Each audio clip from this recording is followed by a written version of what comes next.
Distinguished ladies and gentlemen, I wonder why somebody is only 1 year younger than this 80-year-old was chosen to propose the toast of this elite club. I know that I've been privileged to attend a few of the 80th birthdays of this worthy gentlemen of Nigeria, but to see them all together in this group really is what I call a breathtaking event. I think you will agree with me that indeed, if Nigeria needs any real leadership, Club 38 already affords Nigeria the leadership indeed it needs. Do you hear me? Nigerians, I say Nigeria needs this leadership of Club 38. Don't you agree? That's it then. Give the right to give the round of applause. For me, it is difficult to attempt to propose this toast of such a club of elite people. Those who will call those days men of juggernaut, you said, of caterpillar and what have you, men of various professions. As I said, whenever I've had the opportunity of being their midst, I'm usually humbled, and I feel that indeed God has created them and put them together in 1938.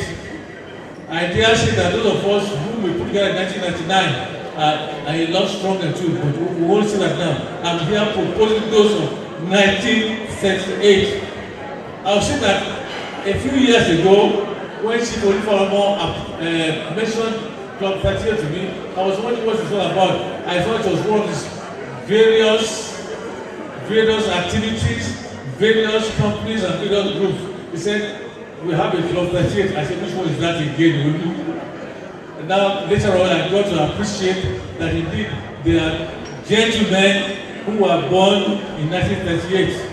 At least my good friend there, the desert warrior, was the very first child to be born in 1938 at January 1st. So, ladies and gentlemen, it gives me great pleasure to propose this toast, and I wish them all greater successes. Now we don't say long life anymore, we say longer life. Because at 80, well, they are knocking at the last door. They say have many years to go. Except those who are looking beyond 100. But we say that when we say happy birthday, happy birthday. Happy birthday to you. Wish you longer life and prosperity. If you haven't got any prosperity at 80, now I can ask you to start asking God to give you something different. But listen, gentlemen, please join me. Those of you who are not members of 1938, please get up, fill up a glass.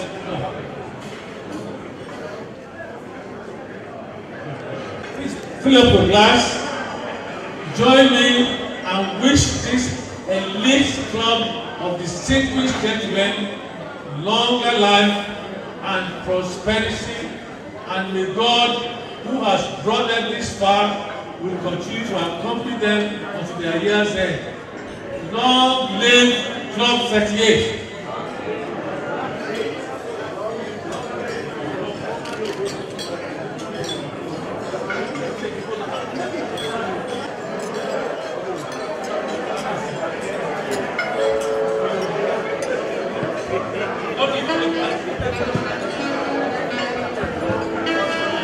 Thank you. Prince Adelaide. Chairman, Elizabeth, who started speaking to you, standing up, and failed to stand to the end.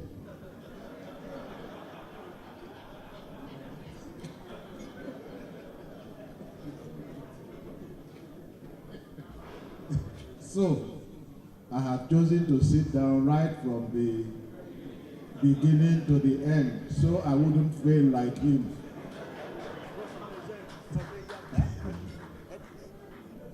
But you would have heard several times that he is our current president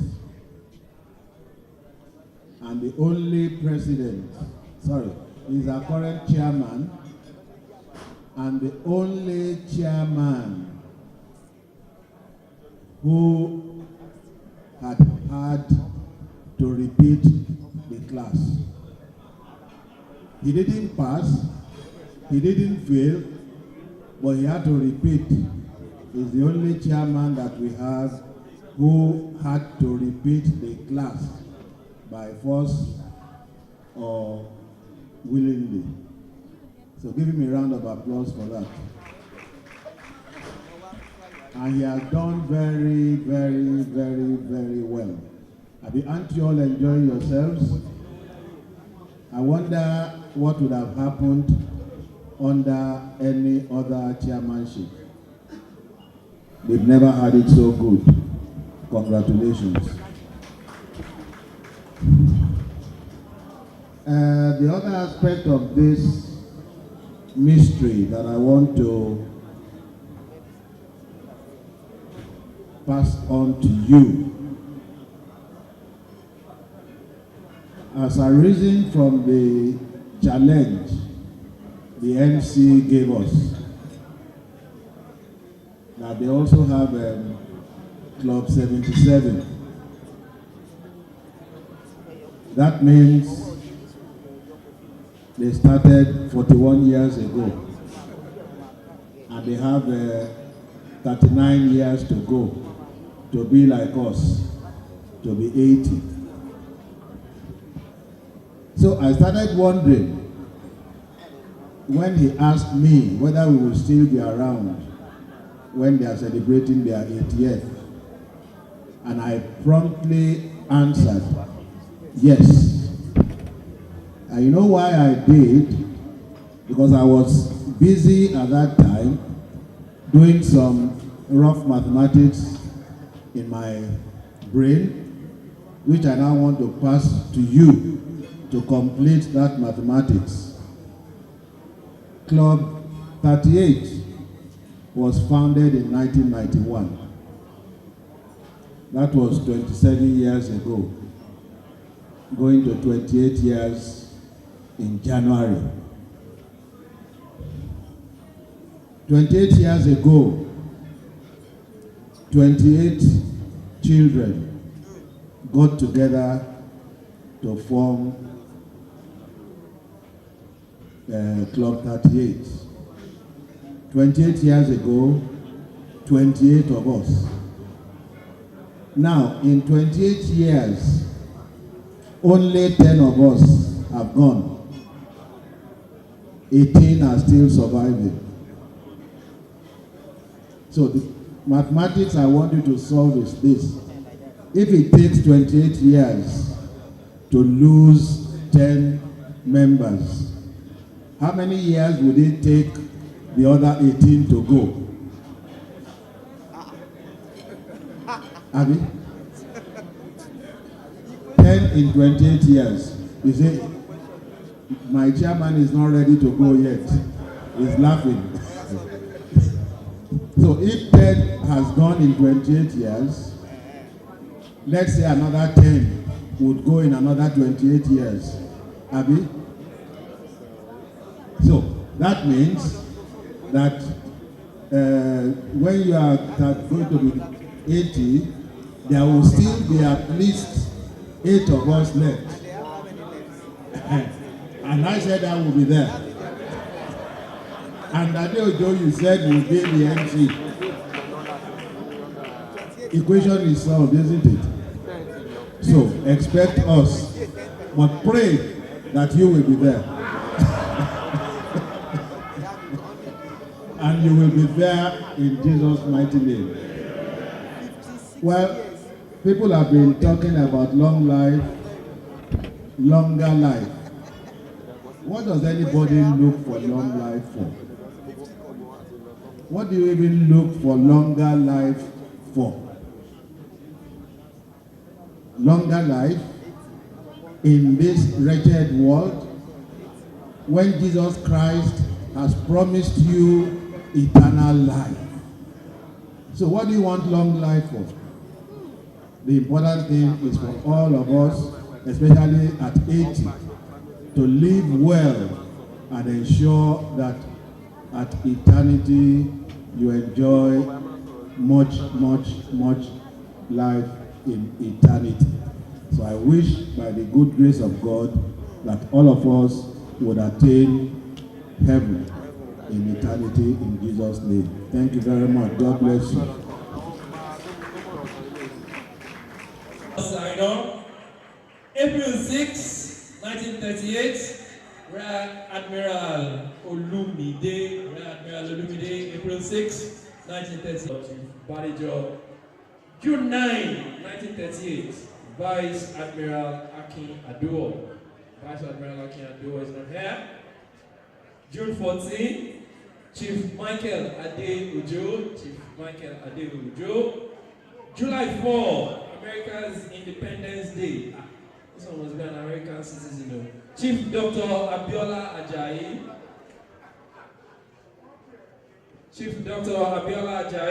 July 10, His Royal Majesty Oba was born. And the youngest of the 1938 League, I don't know which one of them is older now, because both of them were born on November 19. So I'll go and ask their parents what time of the day they were born. I need to know who was born in the morning or who was born in the afternoon. But let me invite them forward first, and then I'll quickly go to meet their parents. Chief Raymond Adesoye and Professor Oladele Olusiji Kale, the youngest of the 1938 League. Maybe, yes, that's what I said. The joint youngest 80-year-old man. So, are you the youngest of the youngest or the older of the youngest? You are the oldest. Okay. Yes. Some of them will need 2 chairs. Go and bring chairs for all of them.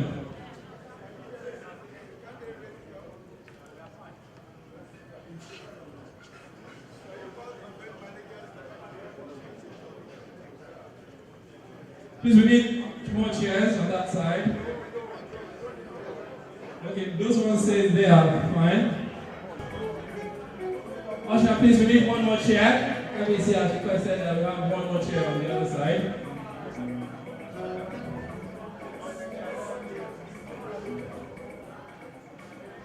Please, can we have 1 more chair on that side quickly?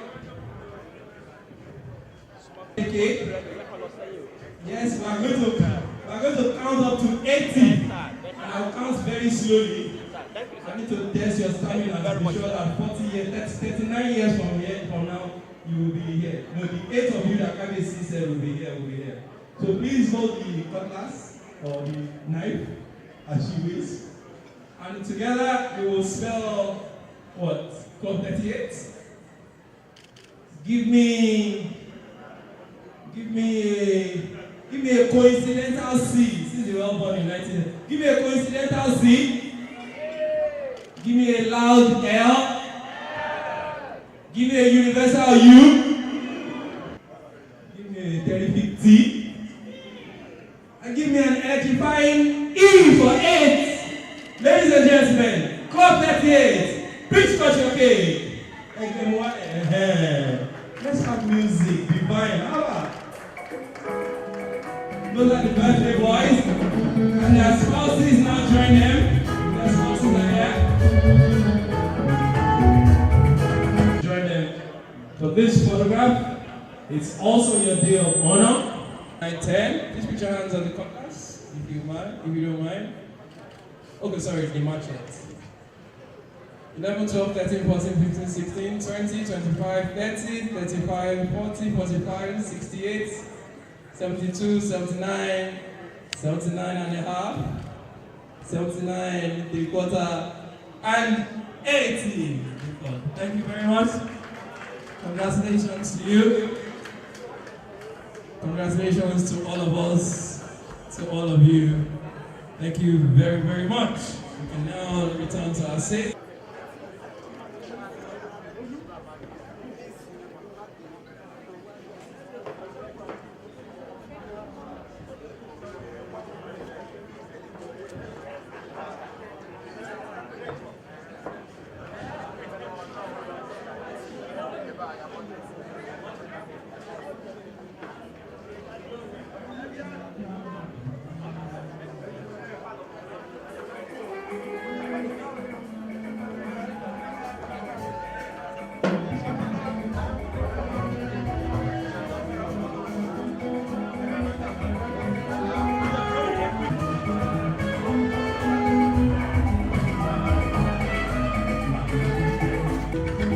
I believe in angel.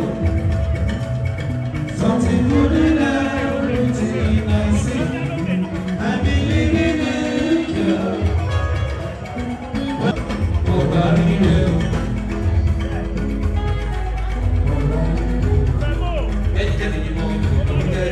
Nobody knew. You really want to be. You really like me.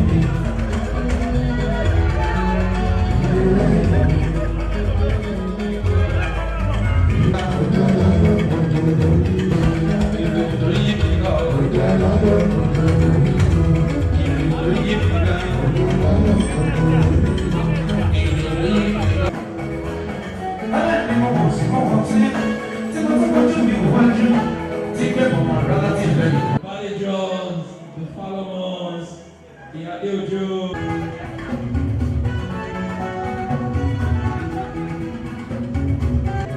Uluwale's, Tajo Shows, Kuforiji. We do it. 1, 2, 3, 4, 5, 6, 7, 8, 9, 10.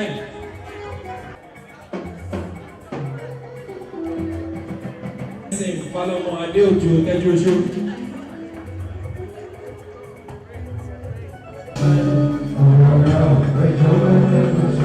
We like to do this. Let me ask about where are you?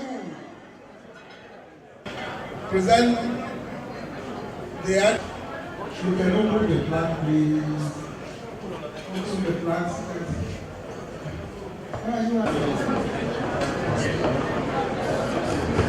Are you getting it? Yes, sir. Oh, we'll do that.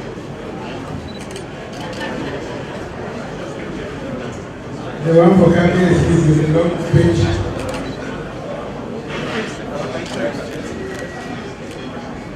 Thank you, sir. I know one person who will be very disappointed today. And that person is Otumba Fuzo Ajayi. Because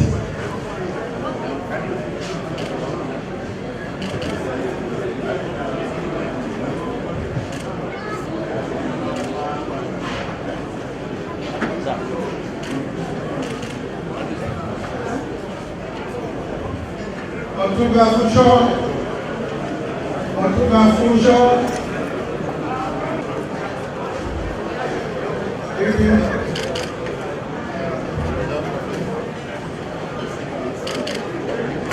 Professor Bashir,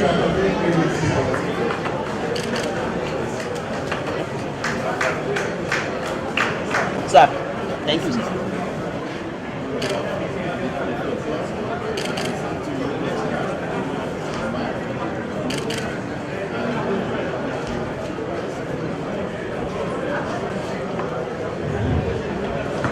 Engineer Kuforiti.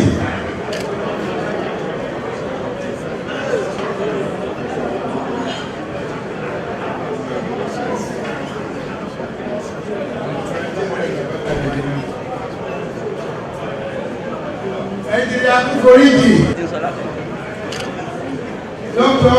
Chief Wilberforce, I come please.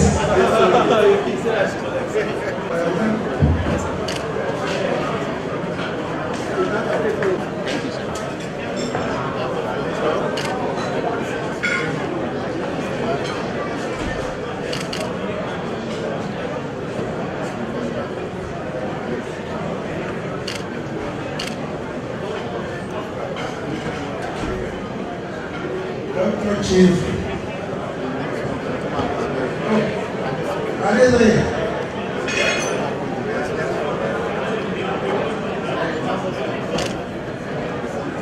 Aki Aduo.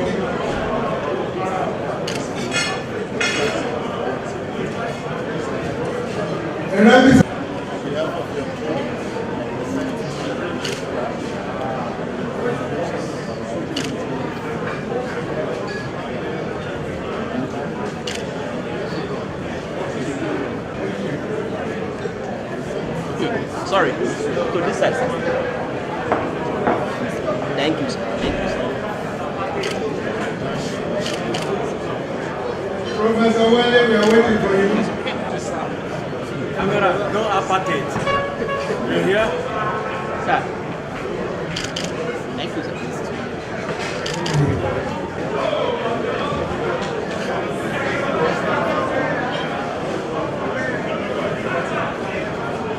Thank you, sir. Chief Olufalomo, please come.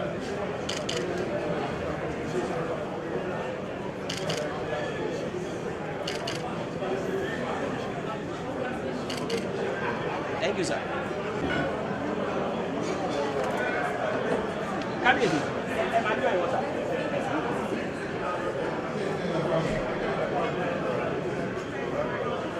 Thank you, sir.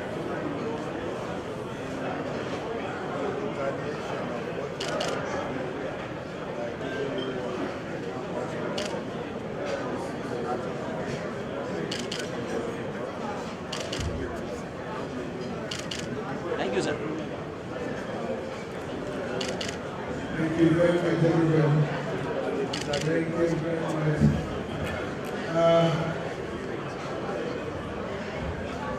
I think we will quietly take the gifts to the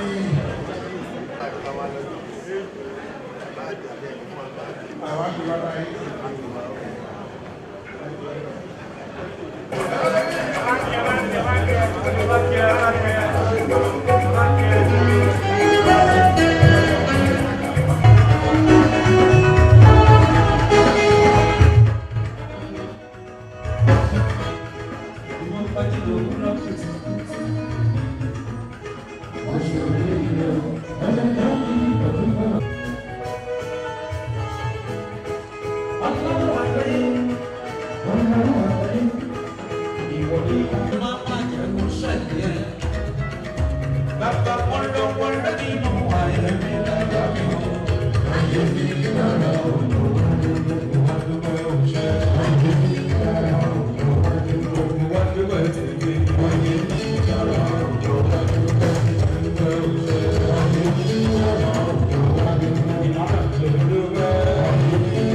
Olúwa, má ṣe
Ẹ̀bùn ní tẹ́jú oṣó ti dòde ẹ̀bùn bàbá wọn.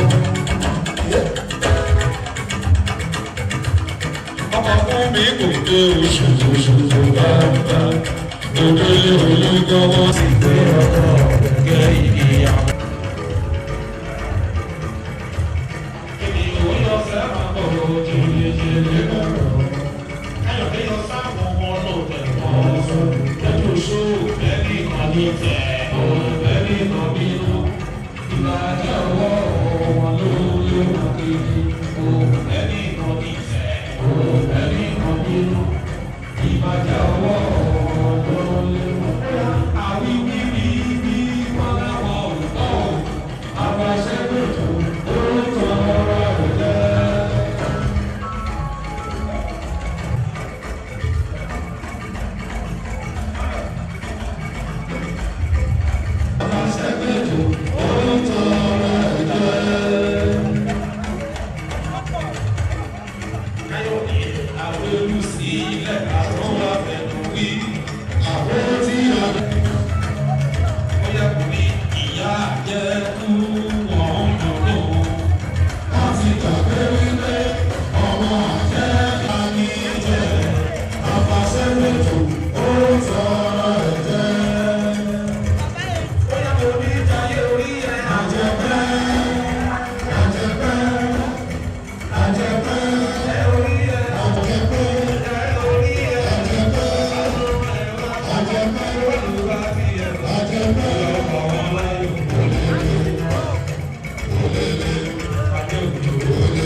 Ọba méjì káwọn ojú ilé wọn gbọ́dọ̀ dúró nítorí ìwọ nìkan ẹnìkejì ṣe ó ṣe tì ẹnìkejì ṣe ó ṣe tì ẹnìkẹta ṣe ó kó sálábà níbi wọn pé sọ̀rọ̀ ẹlẹ́yìn wọn kó sálábà. Ó yá káwọn dọ̀tẹ̀ fún bá afẹ́lẹ́ fìlẹ̀. Ìjọba ẹ̀kọ́ ẹ̀wọ̀n sọ̀rọ̀ sí igbó.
It's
ọba kábíyèsí ẹni bá fojú lọ.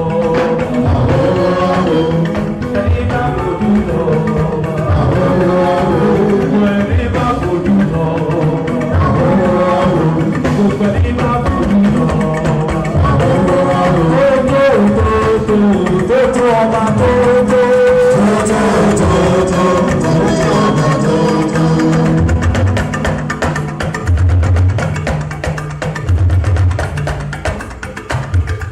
Ọkọ lórí tó yí bèbí kábíyèsí tó ọba tó.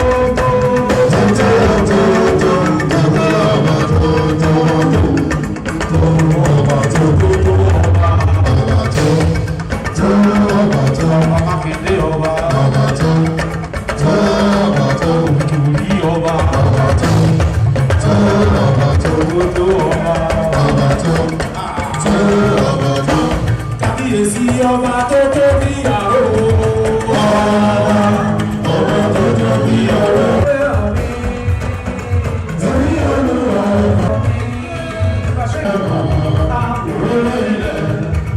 òróró ilẹ̀ ni bàbá fún wa ní ìsúnmọ́. Ó yá ká lọ sí Ìbàdàn. Ilé olúwọlé ká lọ ewúrẹ́ jíyọ́. Ká lọ ewúrẹ́ jíyọ́. Ó tẹ̀lé mi ká lọ.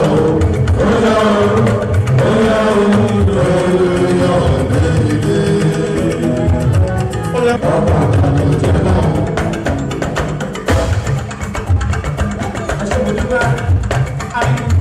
Owó bá kú kọ́ǹkan lọ́wọ́ mi. Má fi sọ́nà wà lórí rẹ̀. Bàbá ti pẹ̀lú ọlọ́ọ̀ni. Àmì àdúrójà yóò sí o. Wá sọ̀rọ̀ náà kò sí e. You should be on a proper island, not an island club. Ladies and gentlemen, let's put our hands together for them and wish them well.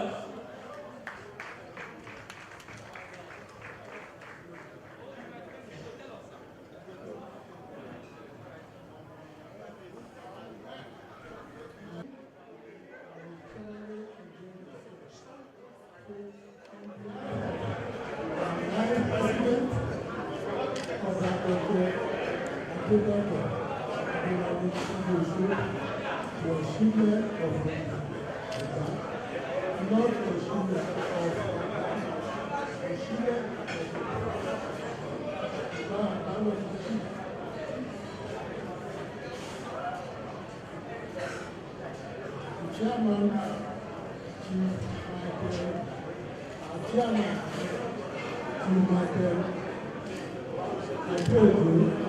popularly known as Elizabeth. In fact, I thank everybody on behalf of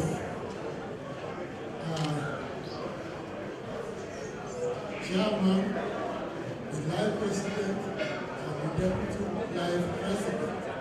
There are so many dignitaries here whom I can't call one by one. But we thank you all for coming to grace this occasion. But I have to be partial to myself.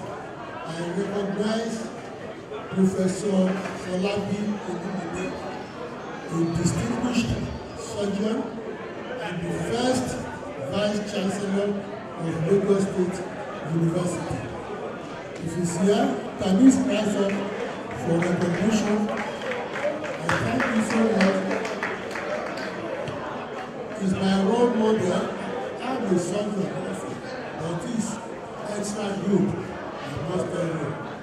So thank you for coming. I thank everybody, those who have not had enough to eat and to drink. Please, you can ask for anything. The bar is still fresh. There is still enough food. So on behalf of the Vice President, on behalf of our chairman, I want to thank everybody who has made a lot of sacrifice to get here to honor us. Because Lagos is noted for terrible traffic. So if you'll be able to come here, we really appreciate your effort. And as we all disperse,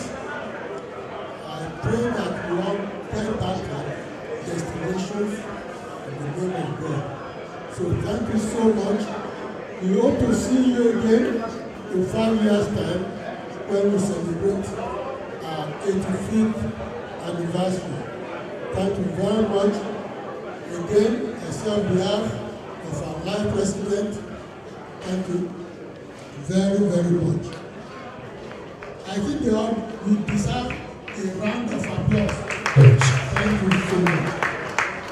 We'll see you again in 5 years' time. And after 5 years, I'll see you in 10 years. And after 10 years, I'll see you in 20 years. After 20 years, I'll see you in 30 years. My name is Jide Benson. I hope I've made it worth your while. But come and see, in closing, sir, there's a street in Surulere near Kilo. It's called His Royal Majesty of Perpetual Show. Kábíyèsí Adéda Àkókò bí àrò.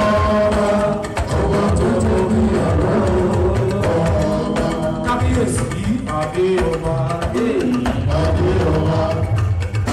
Ìlẹ̀kẹ̀ ọba. Àwọn olùjáde ìlẹ̀kẹ̀ ọba tọ́ba ní ìṣòro. Àìmọ̀ orí Adéjà tó tún pè ní òwe. Adéọba. Bàbá sẹ́ńtọ̀. Ìlẹ̀kẹ̀ ọba. Bàbá dọ́kọ̀ láre tẹ́jú oṣó. Ìlẹ̀kẹ̀ ọba. Ọba ní ìṣòro. Àìmọ̀ orí Adéjà tó tún pè ní. Lẹ́gbẹ̀ẹ́ lórí tọ́ba ní mo wà ọ̀ṣílẹ̀. Tọ́ba ní mo wà. Ọba tẹ́jú oṣó. Tọ́ba ní mo wà. Tọ́ba ní mo wà. Bí o yẹ kí sọ́ba mi ò fi jẹ sọ́ba. Tọ́ba ní mo wà. Orí òòrè. Kábíyèsí ẹni bá fojú lọ.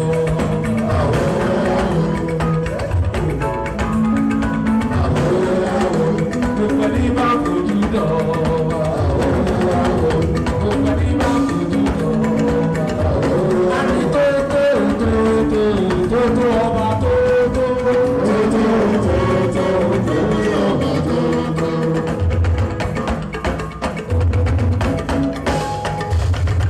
Ọ̀ṣìlẹ̀wà ọba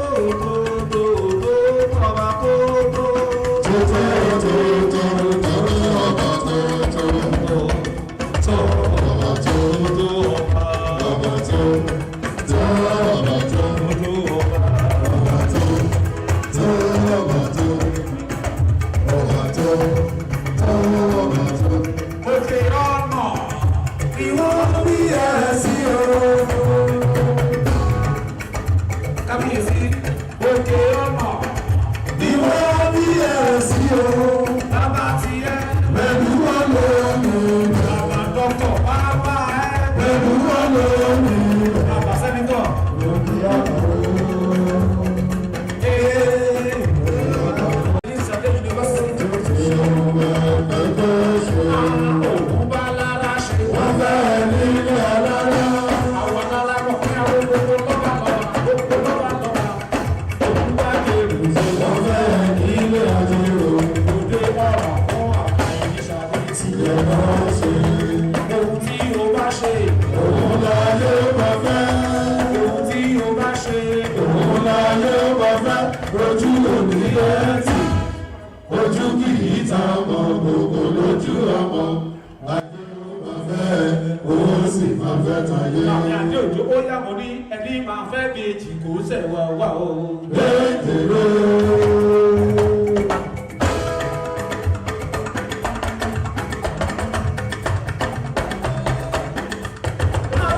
Èjì rẹ̀ kù mí lọ́mọ o, èjì rẹ̀ rè mí lọ́mọ o, kẹ́hìndé.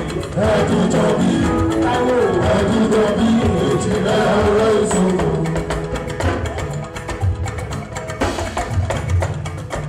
Àwọn West Africa Adela wá.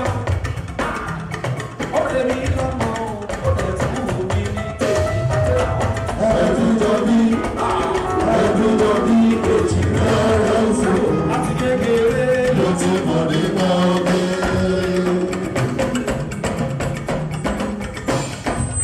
Ló ti mọ̀ nípa ọgbẹ́. Ìyẹn ní Sàdé ó dàgbà lọ́wọ́.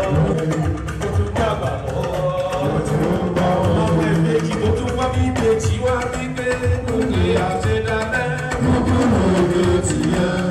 Òkè àṣedálẹ̀ o. Gbogbo lóge tìyẹ. Òní máa ń sàn.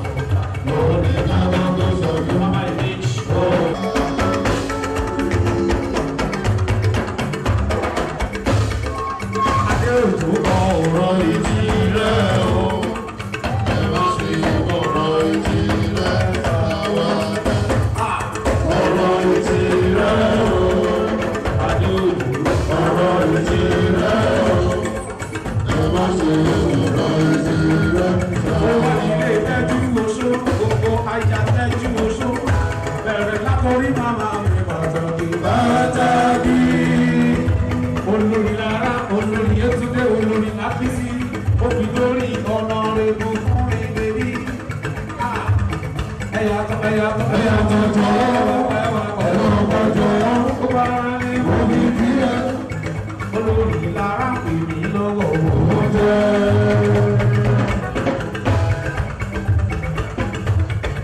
Chief Sam Amukakpemu, fondly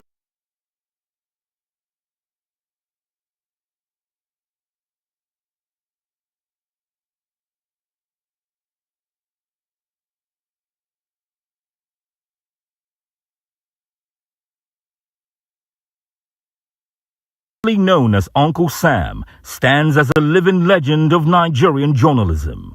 Born on June 13, 1935 in Sapele, Delta State, he emerged from humble roots to become a beacon of professional excellence.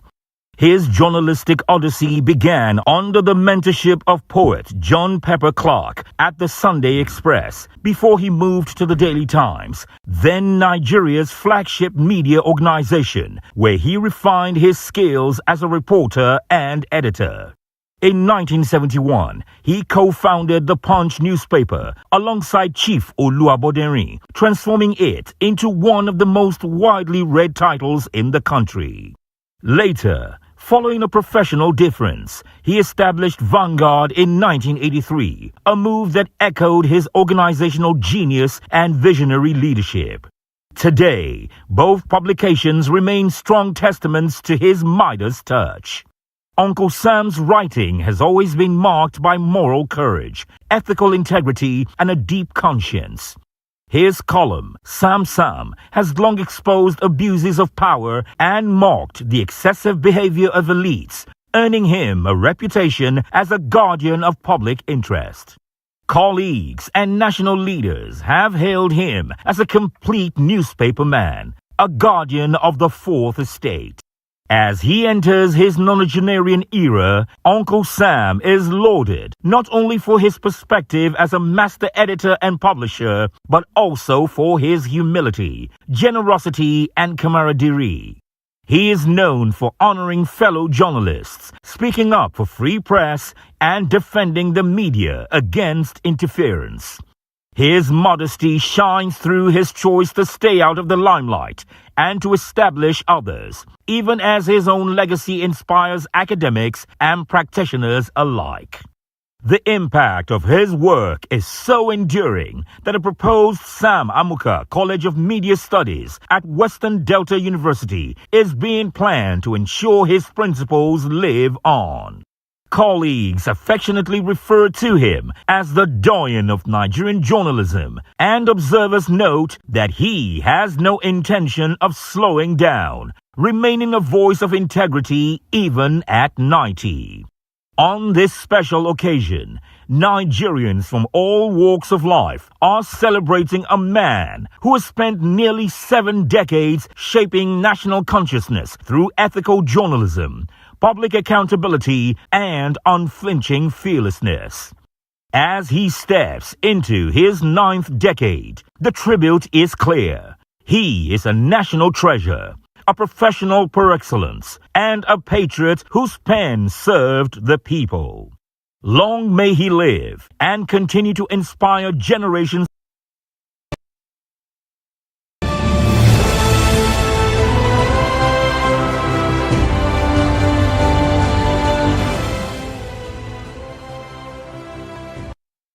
Ogun West, siege of underdevelopment is broken. Senator Adiola Yayi.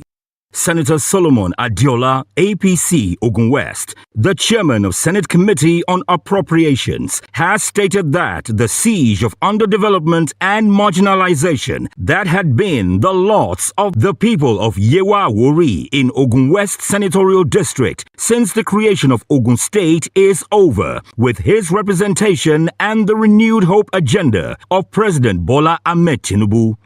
Delivering an address at the 3rd session of the 12th Synod of the Diocese of Yewa, the Church of Nigeria Anglican Communion, with the theme, "The Siege is Broken," at Reverend Fry Memorial Anglican Church, Ishagaorile in Ogun State. The senator said that since his coming back home from Lagos 2 years ago, under the renewed hope agenda of President Tinubu and his complimentary delivery of democracy dividends with Ogun State Governor Prince Dapo Abiodun's APC administration, the people of Yewa land and all parts of Ogun West Senatorial District have witnessed unprecedented infrastructural and socio-economic development. Senator Abiola, popularly called Yayi by his admirers, said that about 5 years ago, precisely on Friday, June 11th, 2021, when he was still a senator representing Lagos State, he was similarly invited to chair the 2nd session of the 11th Synod with the theme, "But They That Wait Upon the Lord," at Ilaru Yewa, adding that waiting on the Lord by the faithful does pay off in the end. Empowerment programs for our constituents also look like spoils collected by the Israelites after God destroyed their enemies, with reference to 2 Chronicles 20:25.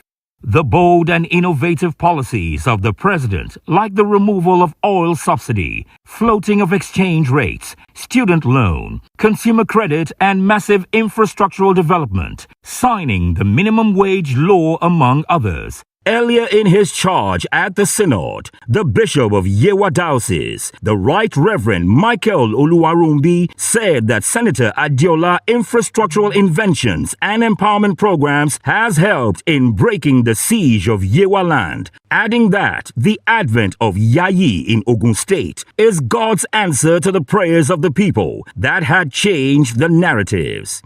There is infrastructural revolution in Yewa land, courtesy of Yayi. He has brought the first federal university through his representation to Ogun West, a sign of broken siege, the bishop stated. God, to see that God has indeed answered our prayers for Yewa land. The advent of Senator Solomon Adiola alias Yayi into the political terrain of Ogun State is God's way of answering the prayer of his people, and has indeed changed the narratives of Yewa land and by extension Ogun West Senatorial District. Through Yayi's massive investments, we can say that there is an infrastructural revolution in Ogun West Senatorial District and Yewa land in particular. has been adjudged by many to be unprecedented and monumental in the history of the land. Just within 2 years of inauguration of our distinguished senator, so many significant developments are taking place, and we have been touching the lives of people in these senatorial districts and his constituency. He has never failed or wavered in his electoral promises to the people, and with great joy, the people of Yewaland are appreciating and pleasantly surprised by his uncommon human touch, uncommon political will, and dedication to bridging the infrastructural gap that has existed for decades. The payback period is now, and you will read it. Amen. In the name of Jesus. Amen. Indeed, the siege is broken. Planning something, and in our own little way, we want to give a small award to the distinguished Senator Olamide. Because the Bible says when you sow, you reap.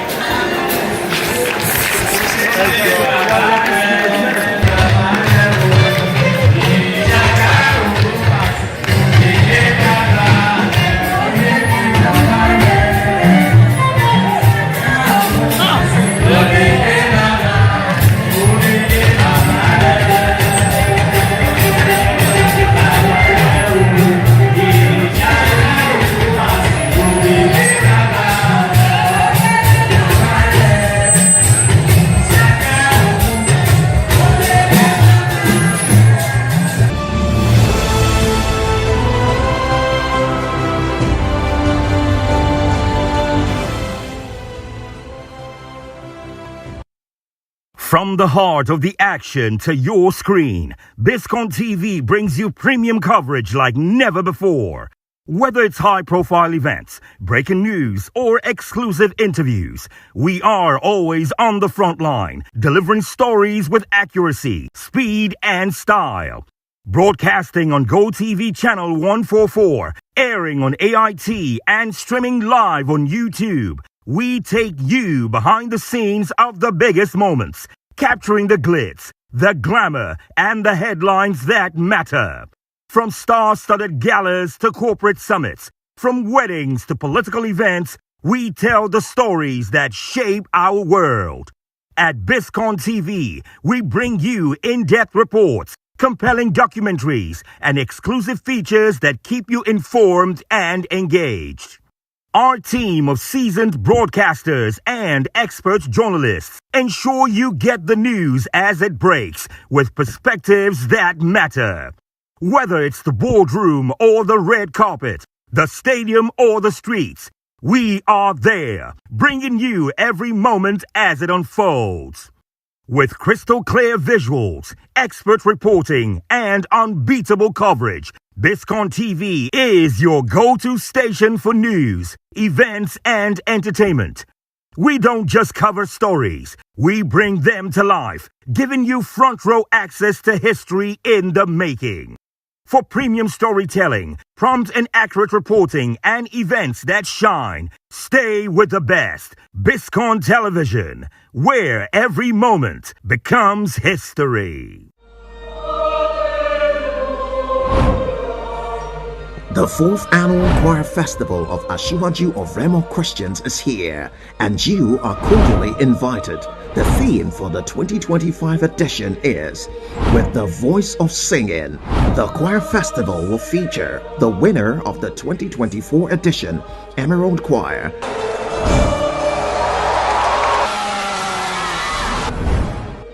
the host choir, Tabernacle Choir, 8 other competing choirs, and 20 observing choirs. Special appearance by King Sunny and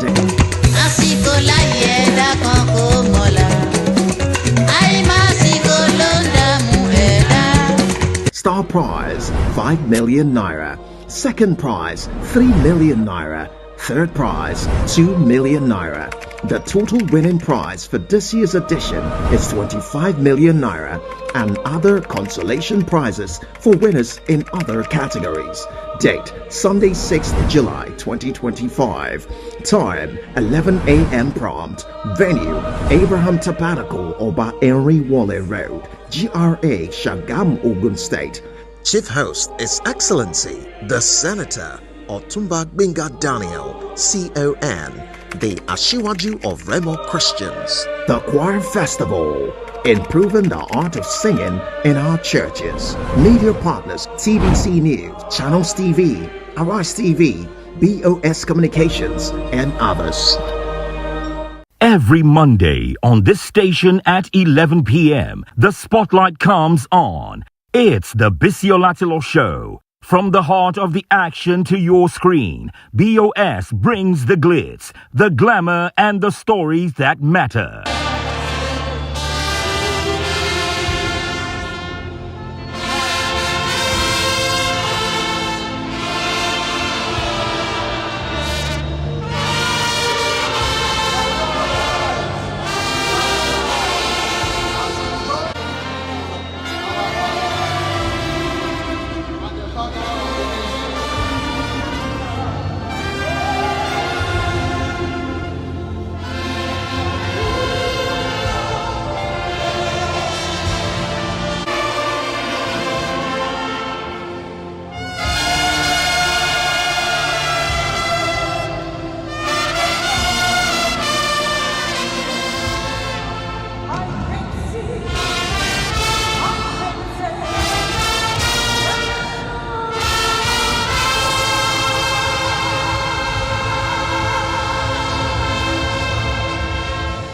Airing on AIT, streaming on Biscon TV through GoTV channel 144 and across Instagram, YouTube, Facebook, and TikTok. We're everywhere you are. From star-studded weddings to political events, corporate galas to celebrity interviews, BOS takes you behind the scenes with style, class, and authenticity.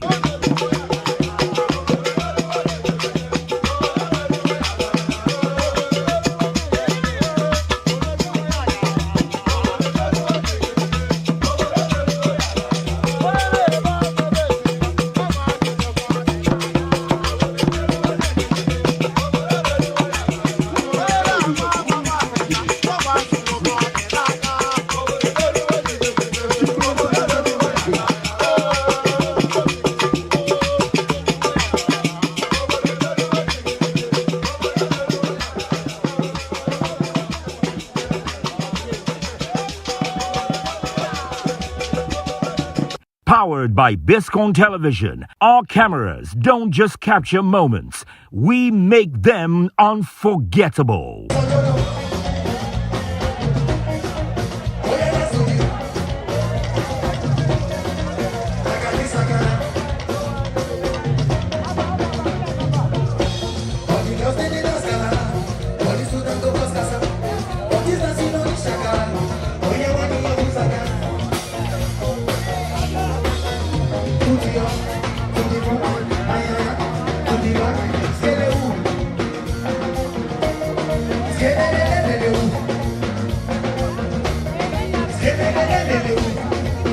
With crystal clear visuals, exclusive features, and premium storytelling, we bring you the faces, the voices, and the vibes that shape our world. Hosted by the legendary Prince Biscon, it's more than a show. It's a celebration of life, culture, and excellence.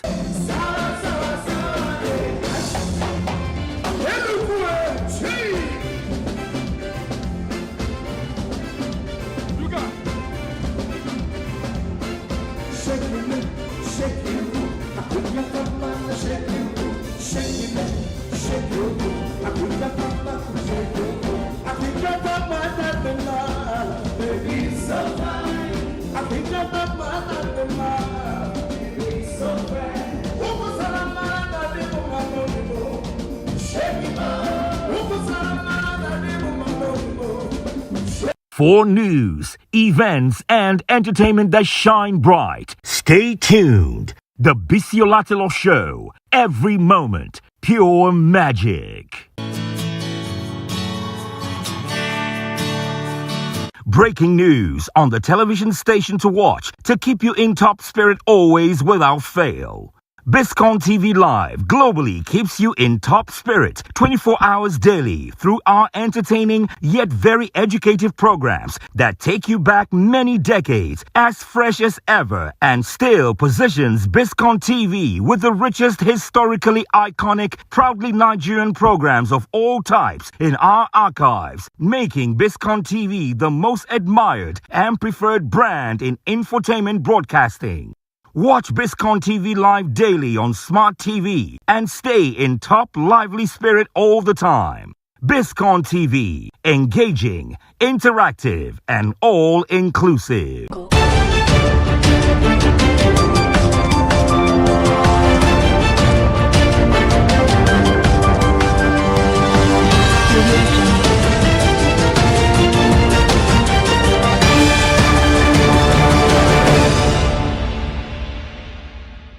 Thank you for joining us again on Biscon Television News. I'm Stella Opara.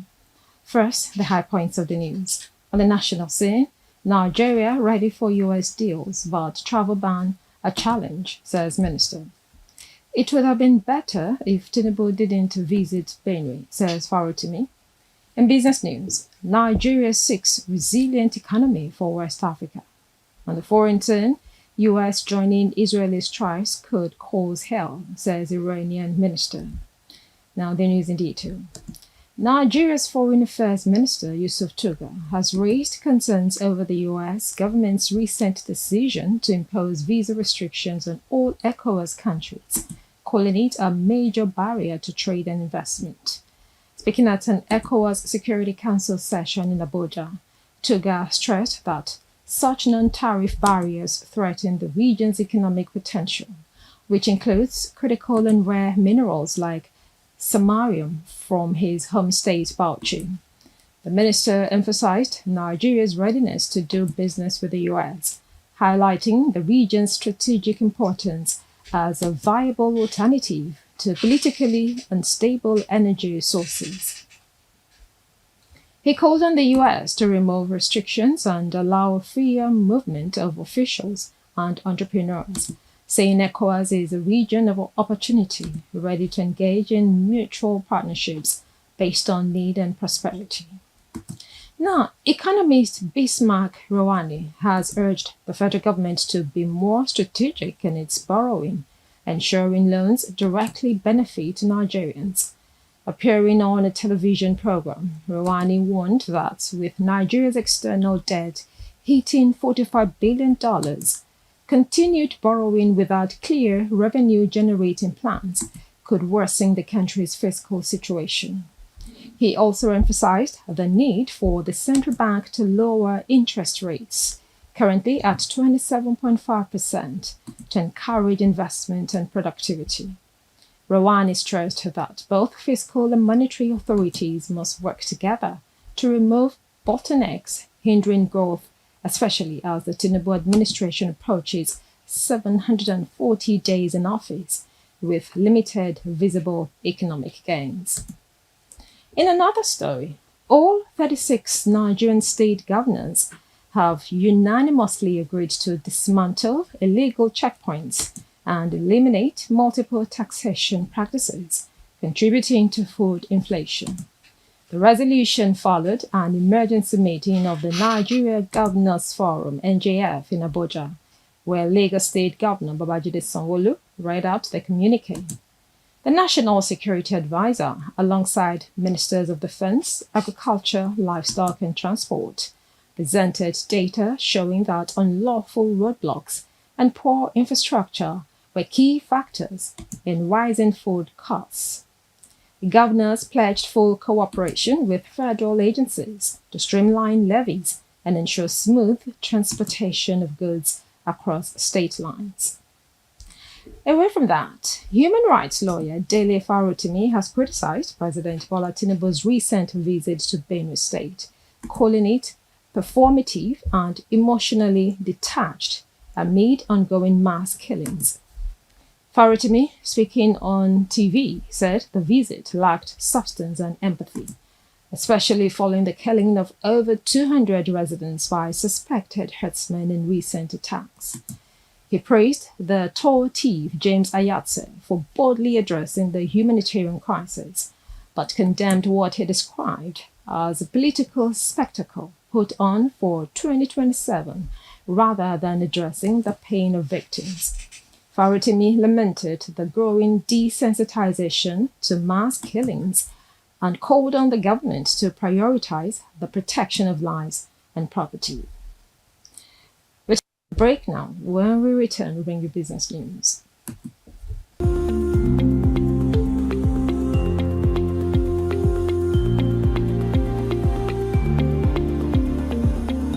Welcome back now to business news.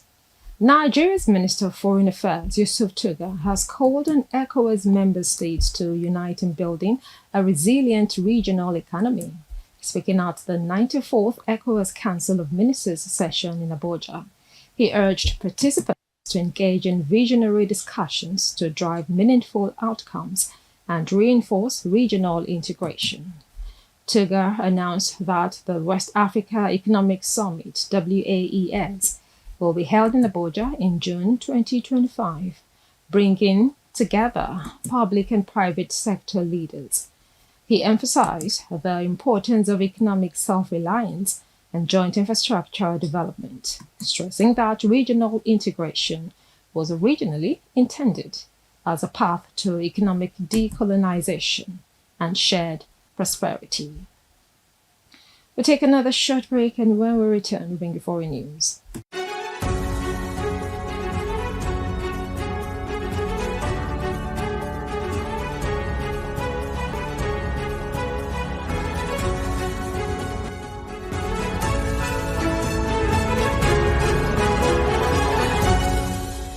Welcome back to Biscon TV News, now to foreign news. Iran has warned that U.S. involvement in Israel's military actions would ignite chaos in the Middle East. Speaking to the BBC, Iran's Deputy Foreign Minister Saeed Khatibzadeh said any American engagement in the conflict would be disastrous, stressing that this is not America's war, as US President Donald Trump mauls involvement. Tensions escalated after Iran launched a missile barrage that injured over 270 people in Israel, with one strike reportedly hitting near a hospital. Israel, in response, claimed to have targeted Iranian nuclear sites, though there have been no reports of radiation leaks. The conflict continues to draw international concern over its potential to spiral. We'll take another break. When we return, we'll bring you sports news.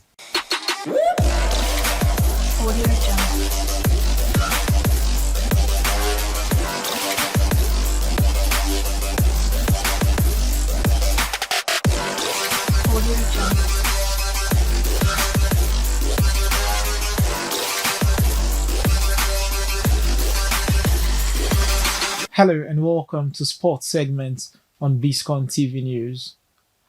Barcelona have agreed personal terms with Athletic Bilbao winger Nico Williams, but there are still obstacles to overcome before the player gets his wish to join the Catalan club. Spain international Williams, who scored 31 times in 167 appearances for Bilbao, has attracted interest from Arsenal and Bayern Munich this season. But the 22-year-old agreed terms over a 6-year deal that will see him link up with close friend and international teammate Lamine Yamal at the Camp Nou. Williams asked Yamal to help him get to Barcelona after a season in Bilbao where he helped them reach the Champions League and the Europa League semi-finals. Williams enjoyed the best goal-scoring season of his career last term, scoring 11 times in 41 matches across all competitions. Finally on sports, according to various French news outlets, newly promoted French Ligue 1 side Paris FC have reached an agreement with FC Nantes for the transfer of Nigerian international Moses Simon. Moses has been a key target for Paris FC this summer as they look to strengthen a squad that will be playing in Ligue 1 for the first time in 46 years. The deal to land the 29-year-old is said to be around €7 million. Simon has helped Nantes escape relegation and also reach back-to-back Coupe de France finals in 2022 and 2023. He also helped them win the cup in 2022, beating OGC Nice and claiming the club's fourth title. That's all on sports.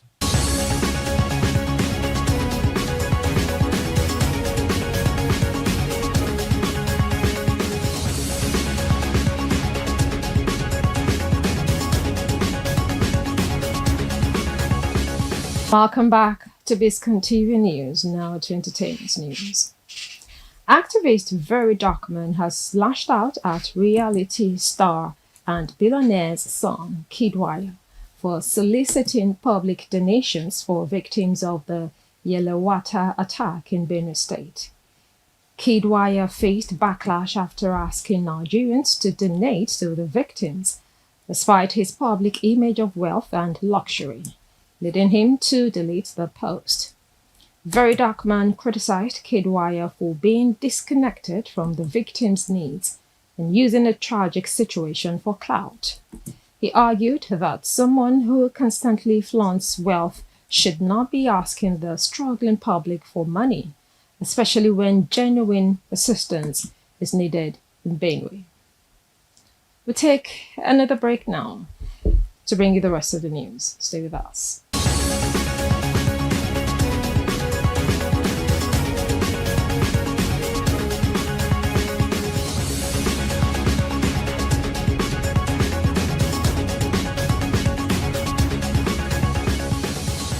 Welcome back to Biscon TV News. Now to the major points of the news. On the national scene, Nigeria ready for US deals about travel ban, a challenge, says Minister. It would have been better if Tinubu didn't visit Benue, says Farotimi. In business news, Nigeria seeks resilient economy for West Africa. On the foreign scene, US joining Israeli strikes would cause help, Iranian minister says. And that's the news for now on Biscon Television. Now the last line. Life is a mirror and will reflect back to the thinker what he thinks into it, says Ernest Holmes. I'm Stella Opera. Thank you for watching.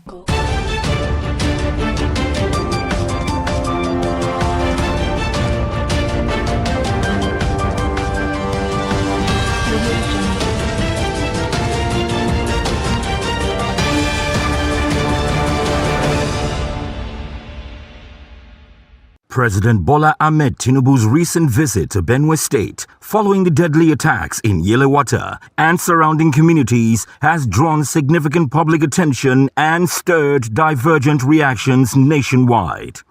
The incident, which allegedly claimed over 150 lives, is among the deadliest in the state's recent history, reigniting conversations around the federal government's approach to insecurity in the region.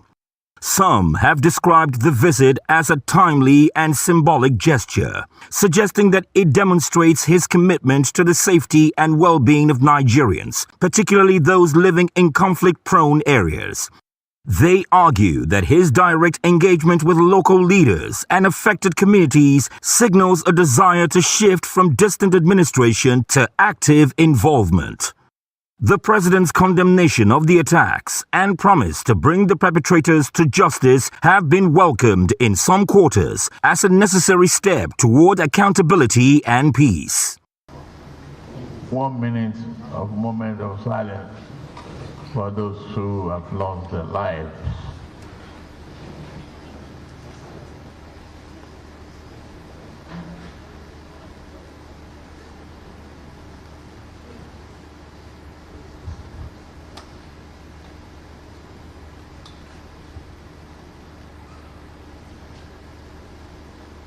May their soul rest in peace.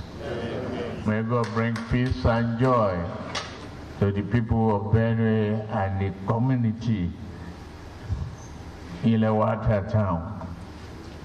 Police, I hope you may on alert to listen to information. How come no arrest has been made?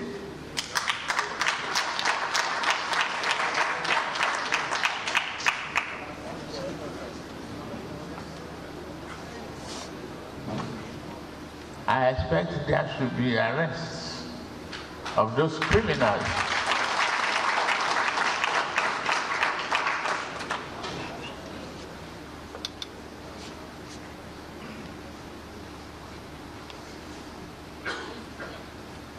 Christopher, thank you very much. I want your comments, and I know you can't be tired of staying in the bush, and Pasha, thank all of you. But we need to keep our ears to the ground. Let's get those criminals. Let's get them out.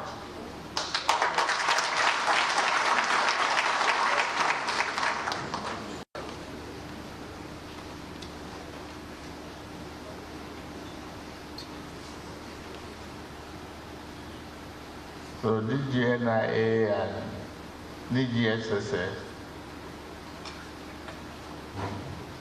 retool your information channels and let's have tangible intelligence that this will not occur again. Thank you very much.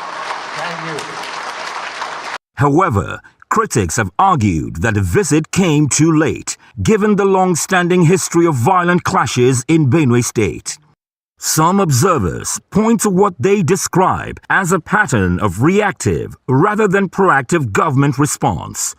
According to this view, presidential visits and condolences have become commonplace in the wake of national tragedies, often without being followed by lasting policy or structural change. It has also been noted that this is Tinubu's first official visit to Benue State since assuming office nearly 2 years ago. Yet, defenders of the government have pointed to the earlier presence of high-level security officials, including the Chief of Army Staff and the National Security Advisor, who visited the state in advance of the president. They argue that these developments reflect a coordinated federal response that the president's visit merely reinforced. Still, questions remain about what practical outcomes will emerge from the visit. While promises of security reinforcement and justice have been made, many residents and observers are watching closely to see whether these words will translate into concrete actions. There is broad consensus that while such visits offer reassurance, they must be accompanied by strategic policy interventions, sustained security operations, and genuine engagement with root causes, including issues of land ownership, ethnic tensions, and resource competition. In the final analysis, President Tinubu's visit to Benue State may be regarded as a necessary gesture, but its ultimate significance will depend on what follows. Whether it marks a turning point or fades into the routine of political symbolism will be determined by the depth and duration of federal action in the weeks and months ahead. In series, Citizen Jones today. Well, what we do, you are familiar with now. We interrogate issues that get thrown up by my country, your country. Today, military arrest Chinese national for aiding Boko Haram. You know, the assault on Boko Haram, the merchants of death, tormenting our country, is a long and sustained one. But heartwarming news reaching us has it that the Nigerian military has arrested a Chinese national alleged to be providing drone operation support to the dreaded Boko Haram and ISWAP groups in the northeast. Military intelligence sources disclosed that the foreign national was caught in the act. The revelation has sparked outrage amongst Nigerians, even as it raises questions about foreign involvement in Nigeria's security crisis. Let's go there. I have my discussant, the unputdownable Sir Chris Akwarandu. Thank you, Sir Welcome. Jones. I greet you. It's a pleasure. I get you too. Yeah. So,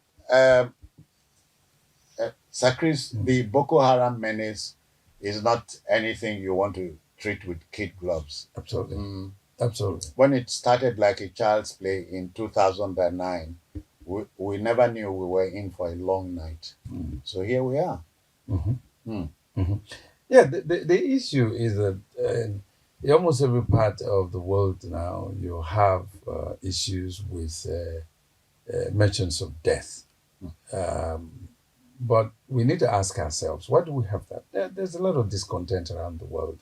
Okay. Either it borders on religion, or it borders on economic inequality, or on human inequality. I hear climate change is and also then a part of climate change becomes a part of the problem. But the issue is, these are situations that nature provides for us to surmount as people who live within that natural establishment. Okay. So you cannot blame somebody else for problems that every other person is also having. But looking at the issue of Boko Haram, you can see it's festered a little bit. We had a problem of not having equipment. Okay. That is. That's military hardware. Military hardware to fight what they had as at that particular time. And now we retooled. Of course, the Nigerian military is the third strongest in the whole of Africa as at now. Yeah. Okay. Now, we didn't have enough money to fight. There are a lot of things to keep the soldiers going, keep their families happy so that they can fight. We didn't have that. But now at least it has improved. Yeah. Third, we had a problem of the number. Don't forget, some would die, some will get sick, some will get maimed, and so they'll be sidelined. Yeah. But please, without at the risk of interrupting what you're saying, do you remember that a one-time chief of army staff in my country, your country, Major General Ihe Jirika, was dealing decisively with Boko Haram, but was removed in circumstances that remain shrouded, if you ask me, if you understand what I mean. Mystery. Well, that's also part of what I'm saying. I've not got to that. So when the number of soldiers, now we're recruiting more. Then we have the problem of fifth columnists. Okay, the enemy within. That is now where retired General Hejika, comes in. Now there are people who benefit from war. Either they're surrogates to contractors who manufacture weapons, or they're surrogates to purveyors of intelligence information, or they are surrogates to purveyors of death itself. There are people who want people to die. We do know that. So, and all these mix are involved in the Boko Haram situation. Now, we've got to a level where we can fight them. We've got to a level where we're fighting them. We've got to a level where we're decimating them. And we've got to a level where we are now managing intelligence properly. It's one thing to have intelligence, but it's another thing to manage it properly. Except that in the northeast, we have reports of a resurgence. There is, because our military civil relations is still very low because of the problem of nationhood. Oh, okay. You need to have citizens who are patriotic, who believe in their country, to understand that if there are problems, those problems have to be solved by us, not by other people. Otherwise, Boko Haram, for instance, is a common enemy. It is a common enemy. So we should tackle Boko Haram as a common problem. But when we had a problem where it became enmeshed in religious affiliations, different kinds of religious postulations, different religious leaders either being part or not being part when they're supposed to be part. Then we also had some military personnel retired who were benefiting from the war. From the morass. Yes. But you remember the Muslim Ummah had dismissed Boko Haram by saying it is not a religious organization. Hey, but the problem is that I have said this in so many fora, that I had met Boko Haram people. They don't pray. Okay. They don't pray. These are brutish because people in the Muslim holy month of Ramadan. Yes. They were killing. They were killing. Yes. So now how would you then as a Muslim defend them? Okay. So the problem is, what's the basis? What's the basis of defending someone who desecrates your religion? Now, unless we have people who believe in the country, that this is our country, the country will do well for us. We will also contribute our own quota to the development of that country. Therefore, any other person or persons become enemies of not just the state, but of all of us. Yeah.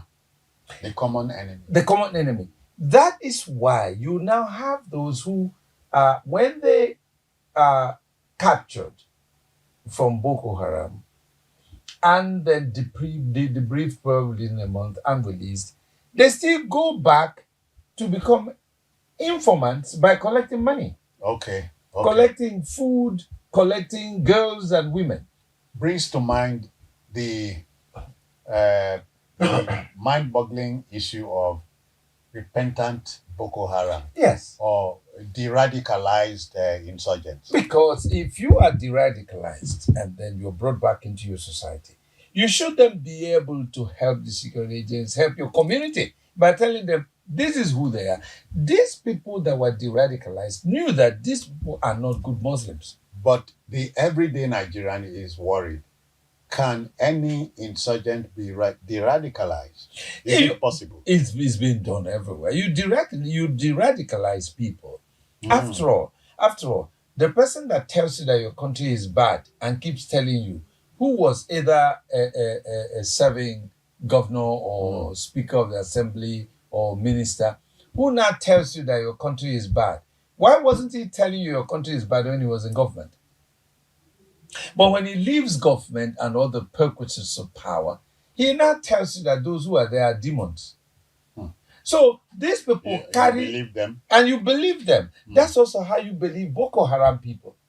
When they now come back to tell you, oh, these people are haram, why are you listening to them? Chris, but do we really know what Boko Haram wants?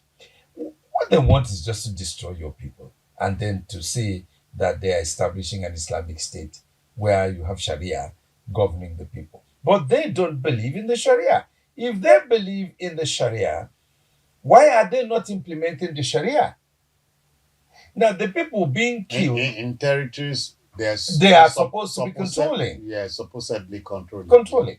Now, everything you are doing is supposed to emanate from the provisions of the Quran and then the provisions of the Sharia. Hadith, yeah. And the Hadith, of course, the provisions of the Sharia, which is Islamic law. So why are you acting in contravention of the Sharia? Which means that you are a demon using religion to perpetrate all forms of evil, including killing children and women. Little wonder they remain merchants of death. They will continue to remain merchants of death. A mercenary has no religion.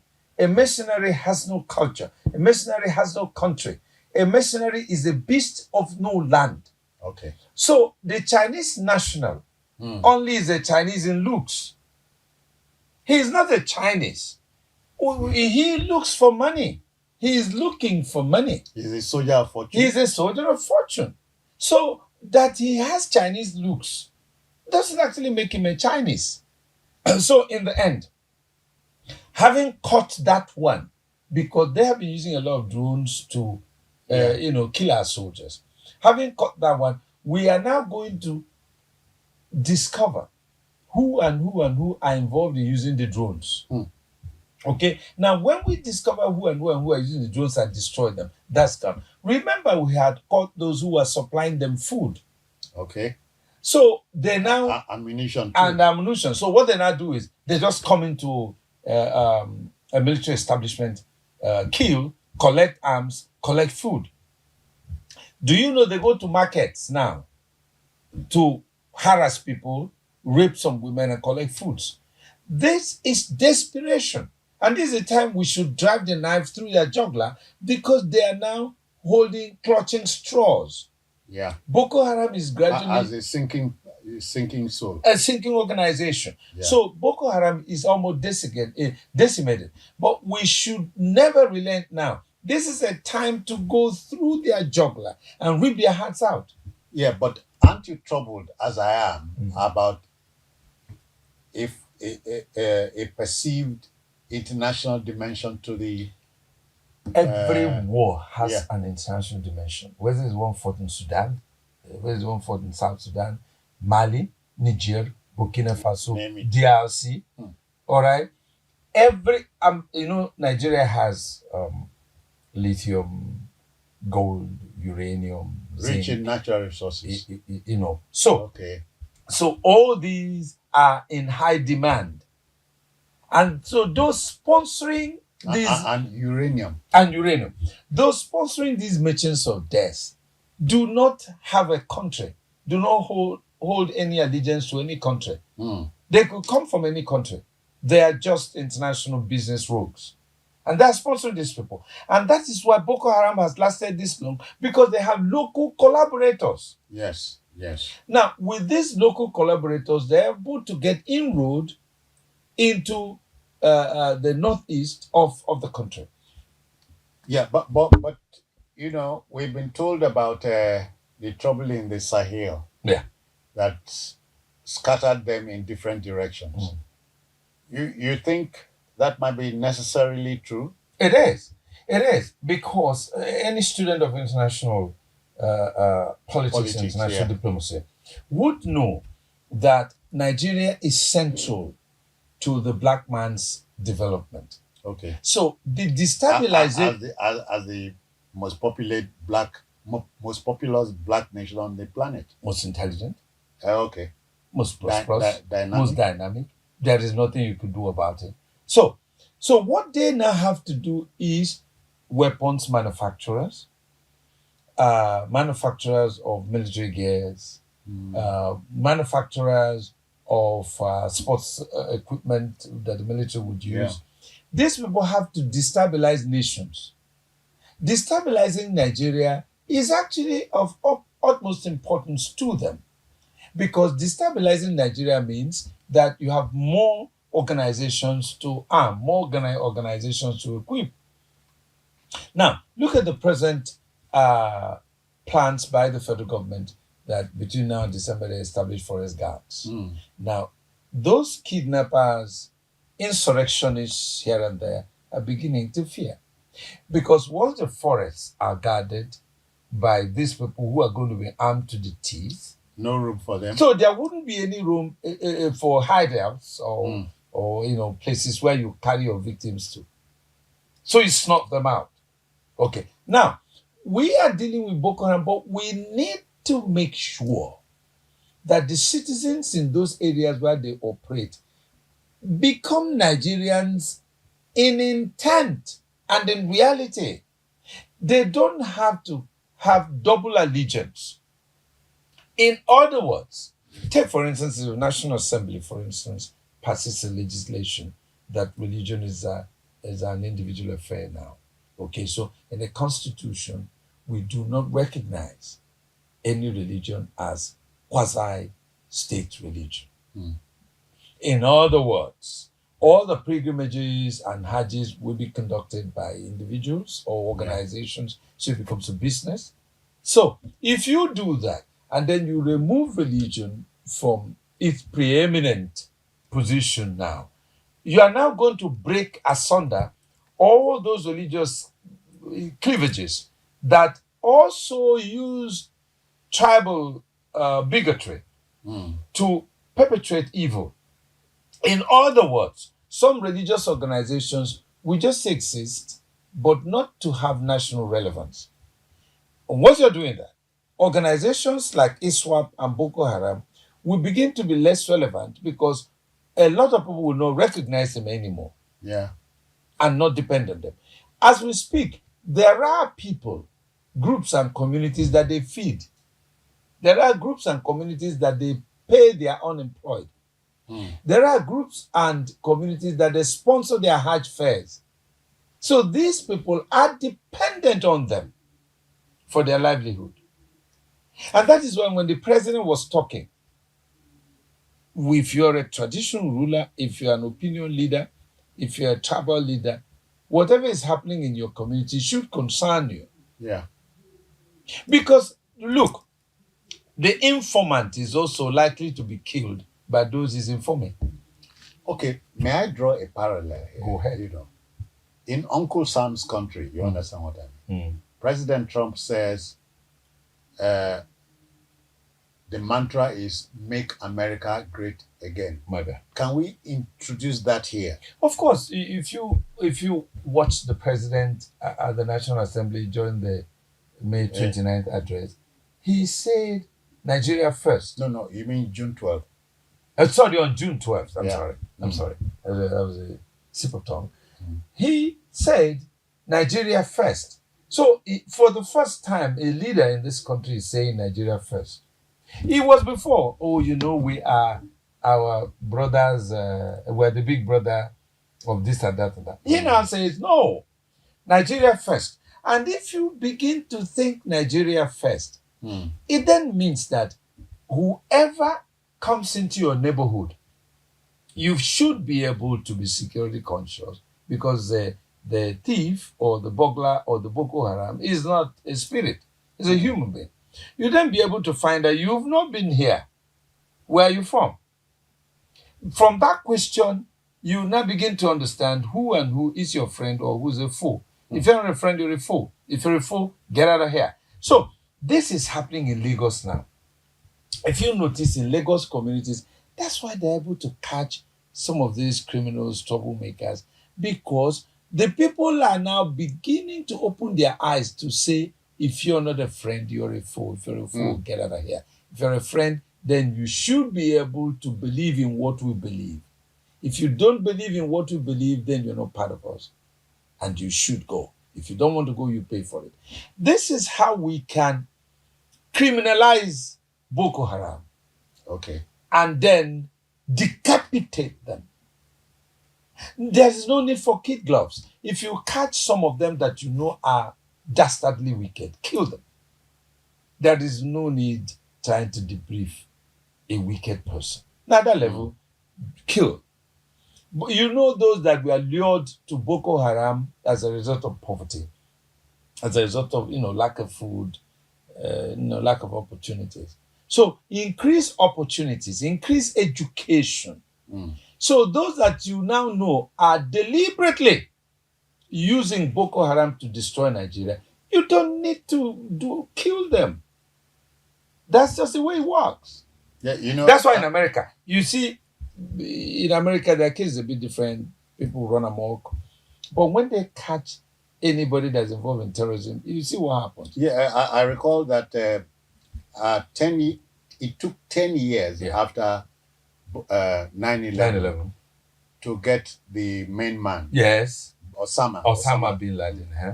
But they got him. They got him. Remember? And he was decimated. The Patriot Act came in the wake of that attack. Exactly.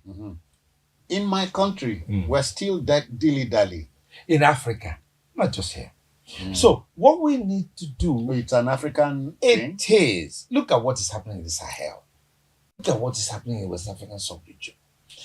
We are using kid gloves to treat this sort of situations. They need to be dealt nationalistically. So the National Assembly should be able to make laws illegitimizing these situations, and then let the citizens be informed by the media. The media contributes up to more than 40% of our problems because of either misinformation, malinformation, disinformation, or no information at all. Or for that matter, not setting the right agenda. That's what it is. So we have the media that has been over politicized. We've not grown yet to have all the CNN and the Fox. No, we've not got to that level. Our people are largely ignorant, crude, and uneducated. Yeah, Chris, but even as that is a double-edged sword.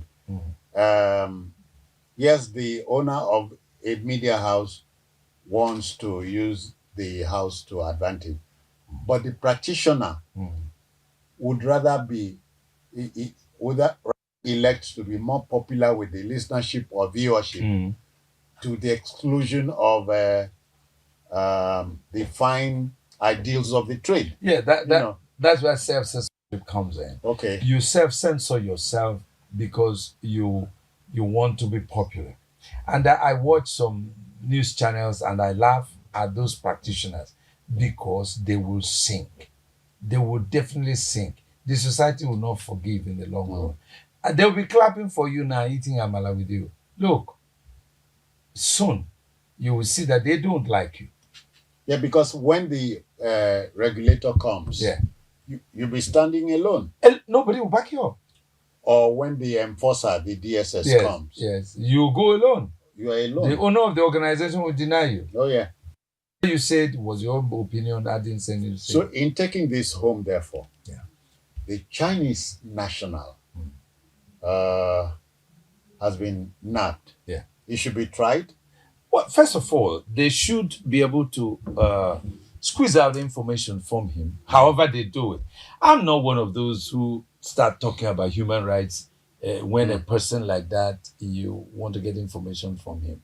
Use any means to get information. Because no Nigerian could go to China and do this kind of thing and live for 24 hours. So in effect, I don't know how long that guy will live. The most important thing is get information from him. Because for him to be flying their drones, he must know a lot. And once you squeeze all that from him... it must be engaged by some powerful folks. Absolutely. So let him expose Nigerians that are working with him and foreigners that are working with him. And after that, if you castrate him, that'll be fine. Well, you remember what a former American First Lady, Eleanor Roosevelt, said? Nobody can insult you without your permission. Absolutely. So we are here. And here, Chief Obafemi says nobody can shave. No. Chief M.K. Abiola said nobody can shave your head in your absence. In your absence, yeah. So we have dropped our guards, dropped the ball, and so almost anything is happening to us. Absolutely. So where do we go from here? Where we go from here is what is happening now. I guess we have a leadership now that is prepared to make history, not just to play politics with us, who is interested to take hard decisions. So if you're interested in taking hard decisions, don't drop the ball. Go ahead, do that. Squeeze any ball, flog any bag, and make sure that we get to the point where the citizens can be at least, sure of a day without crisis. Because, Chris, in closing, close to 65 years of nationhood. There are some cynics would say it is a 65 year of a flag and anthem independence. We still are floundering, or so it seems. We can stand up and be counted. We're gradually being that. I keep telling people it is now that we're beginning to found a nation, and we should all come together to establish Nigeria. It's much better for us to establish Nigeria than to allow Nigeria to disintegrate. No. This coming from you is, it gladdens my mind. I want to thank you for your time and for your intervention. So, folks, we're done. The debate continues. Now you know it.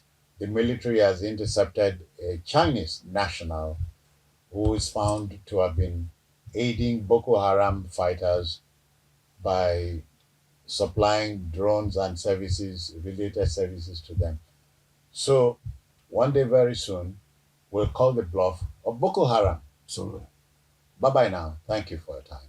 The President and Commander-in-Chief of the Armed Forces of the Federal Republic of Nigeria, His Excellency Asiwaju Bola Ahmed Tinubu, GCFR, the father of the nation and a distinguished leader, the People's Governor and Chief Host, His Excellency Senator Dr. Ubasaini CON, the Speaker, House of Representatives, Right Honorable Dr. Tajuddin Abbas, a worthy son of our dear state, the former Vice President, Federal Republic of Nigeria, His Excellency Architect Namadi Sambo, Your Excellency Chairman of the Nigerian Governors Forum, and other Excellency Governors from sister states that are here, Your Excellencies, former governors here, the Speaker, Kaduna State House of Assembly, Right Honorable Yusuf Dahiru Liman, Honorable Ministers here, recognizing the Honorable Minister of Environment, Alhaji Balarabe Abbas Lawal, a son of Kaduna, as our point of contact, present and former members of the National and State Assemblies here, members of the Kaduna State Exco and other very senior government officials, heads of security agencies, members of His Excellency's entourage, heads of federal and state agencies, our royal father, the Emir of Zazzau, Ambassador Ahmed Nuba Mali, and other traditional rulers here, our revered religious leaders, distinguished and invited guests, members of the press, ladies and gentlemen. It is with immense pride and profound gratitude to Allah Almighty that I stand before you today to extend a warm welcome to a most distinguished visitor, the President and Commander-in-Chief of the Armed Forces of the Federal Republic of Nigeria, His Excellency Asiwaju Bola Ahmed Tinubu, GCFR.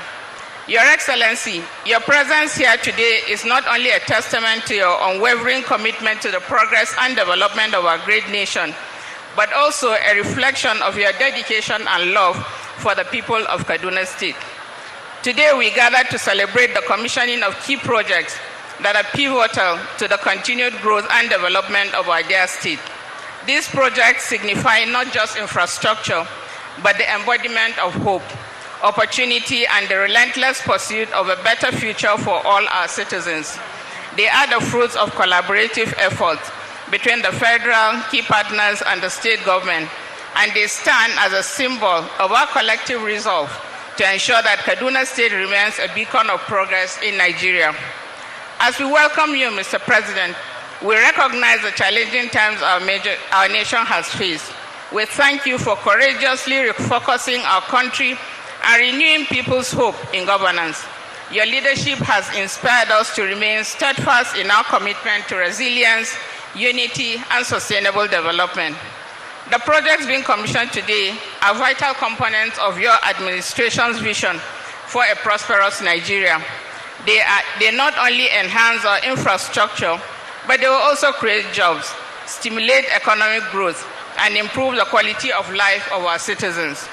Our Governor, His Excellency Senator Dr. Ubasaini's pro-poor, people-centered and inclusive administration has been making steady progress in critical sectors because the administration is impact-driven and determined to leave an enduring legacy.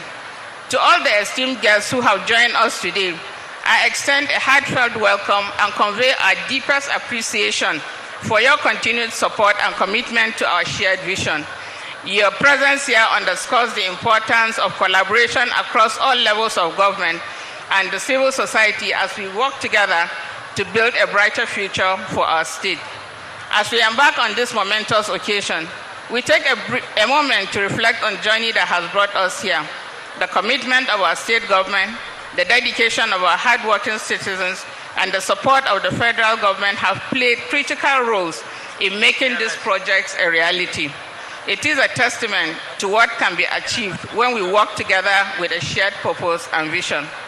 Mr. President, we are excited about the potential these projects represent, not only for our state, but for the nation as a whole.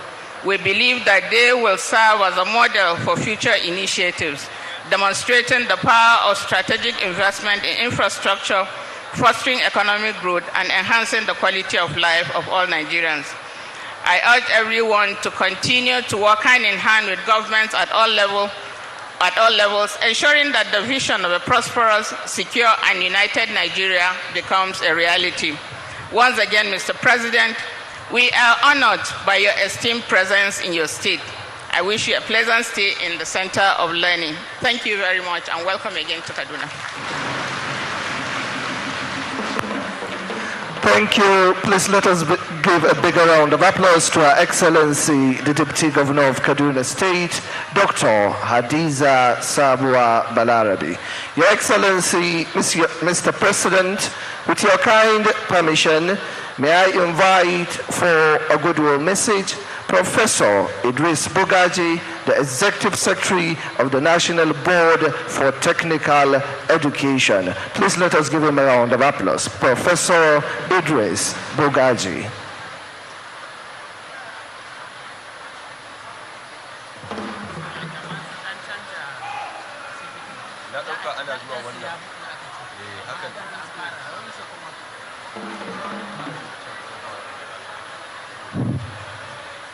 Your Excellency, the President of the Federal Republic, our distinguished host, the first citizen of Kaduna State, Senator Obasani, His Excellency, other excellencies here present, including the Speaker, the Deputy Senate President, and the governors of the several states here present, ministers, royal fathers, other distinguished personalities, ladies and gentlemen, welcome to Kaduna, the hub of skills development in Nigeria. Your Excellency, Kaduna State, like other Nigerian states, faces significant challenges in youth unemployment and economic diversification. Vocational training and skills development are widely recognized as critical pathways to address these issues, empowering individuals with practical skills, market-ready skills for self-reliance and gainful employment. Nigeria has a very youthful population, resilient and promising.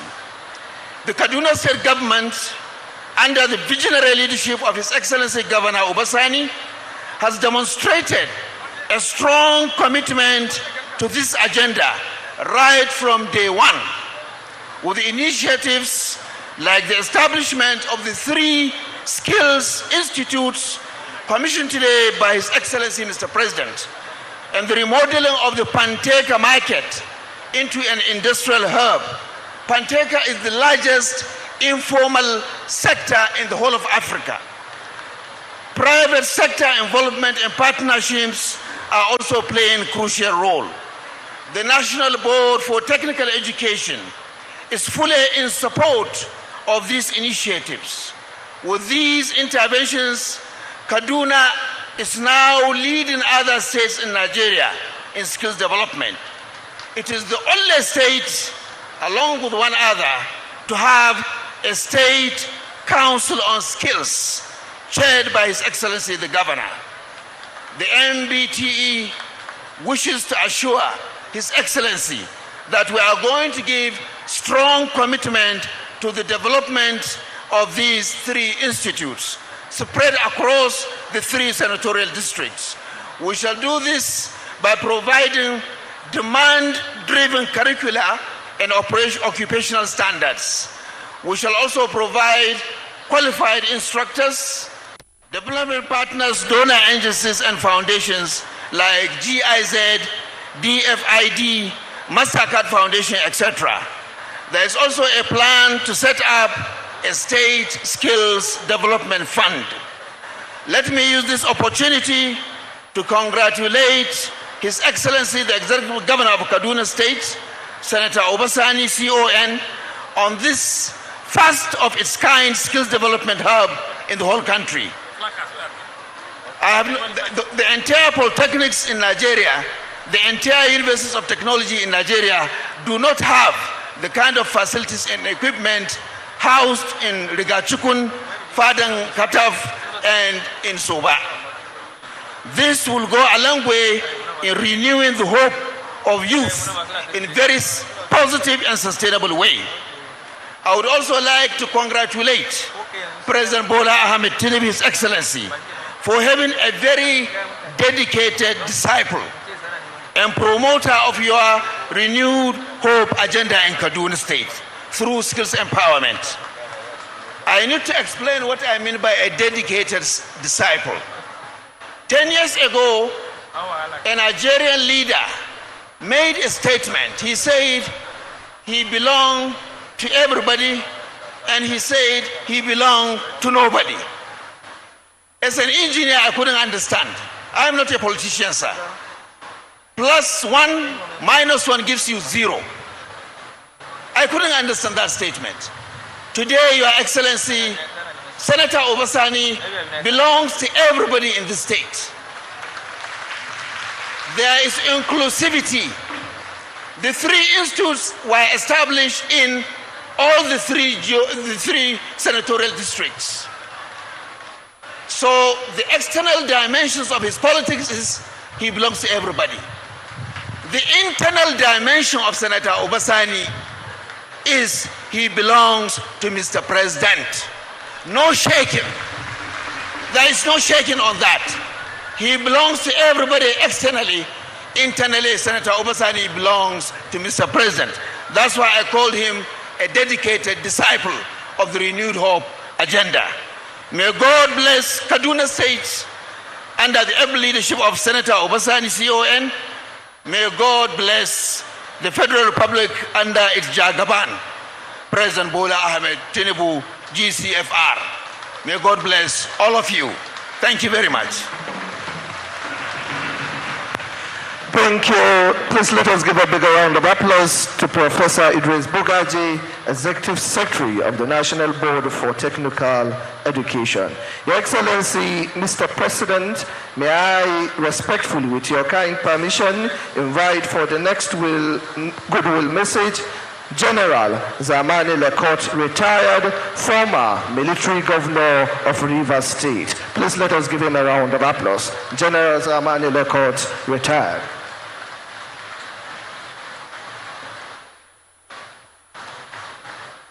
Your Excellency, President of the Third Republic of Nigeria,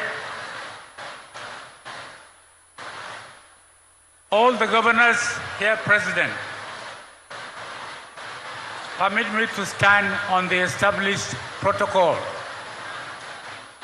We thank Mr. President very sincerely for sparing time out of your busy schedule to visit Kaduna.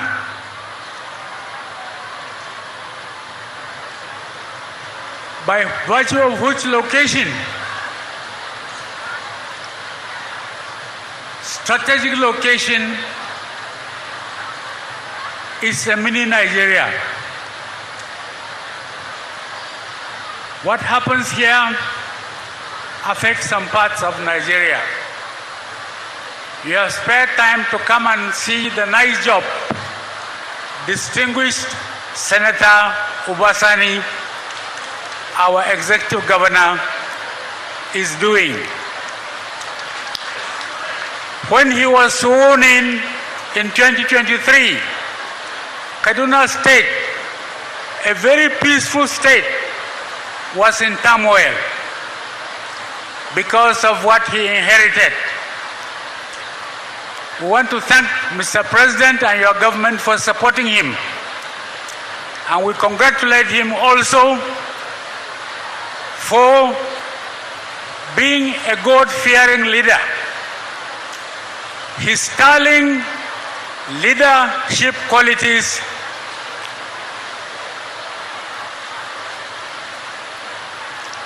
because of that, he has transformed the economy and politics of Kaduna. 2 years on, we now have peace and tranquility, for which we thank God.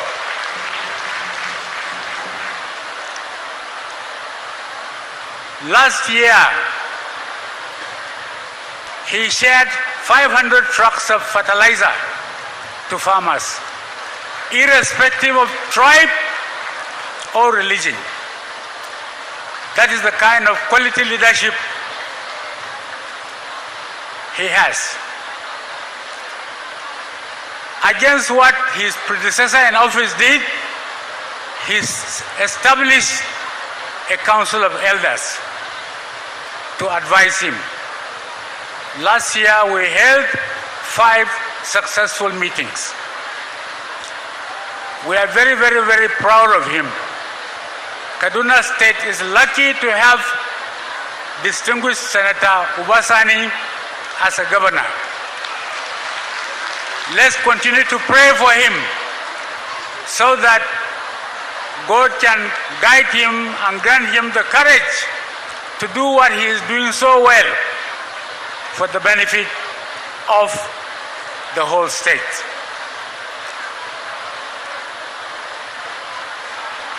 Thank you very, very much. The elders have resolved to support him in every facet of his administration because we see in him quality leadership. His all-embracing policy affects all the nooks and crannies of the state. His 7 points agenda, beginning with the transformation of the rural areas, where real development starts, is very, very inspiring. We therefore feel that every citizen of Kaduna State has a duty not only to pray for him, but to support him. So, Mr. President, you are welcome. We thank you very much for coming to Kaduna. May God grant you journey mercies back to Abuja. Thank you.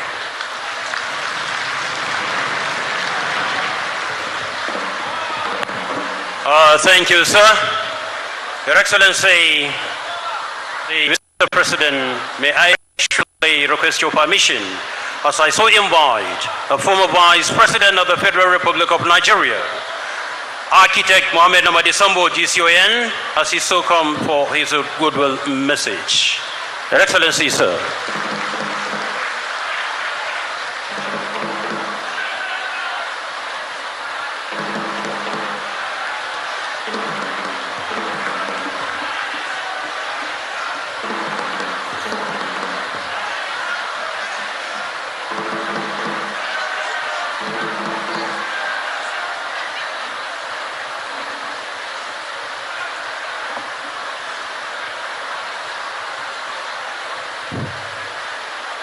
أعوذ بالله من الشيطان الرجيم بسم الله الرحمن الرحيم.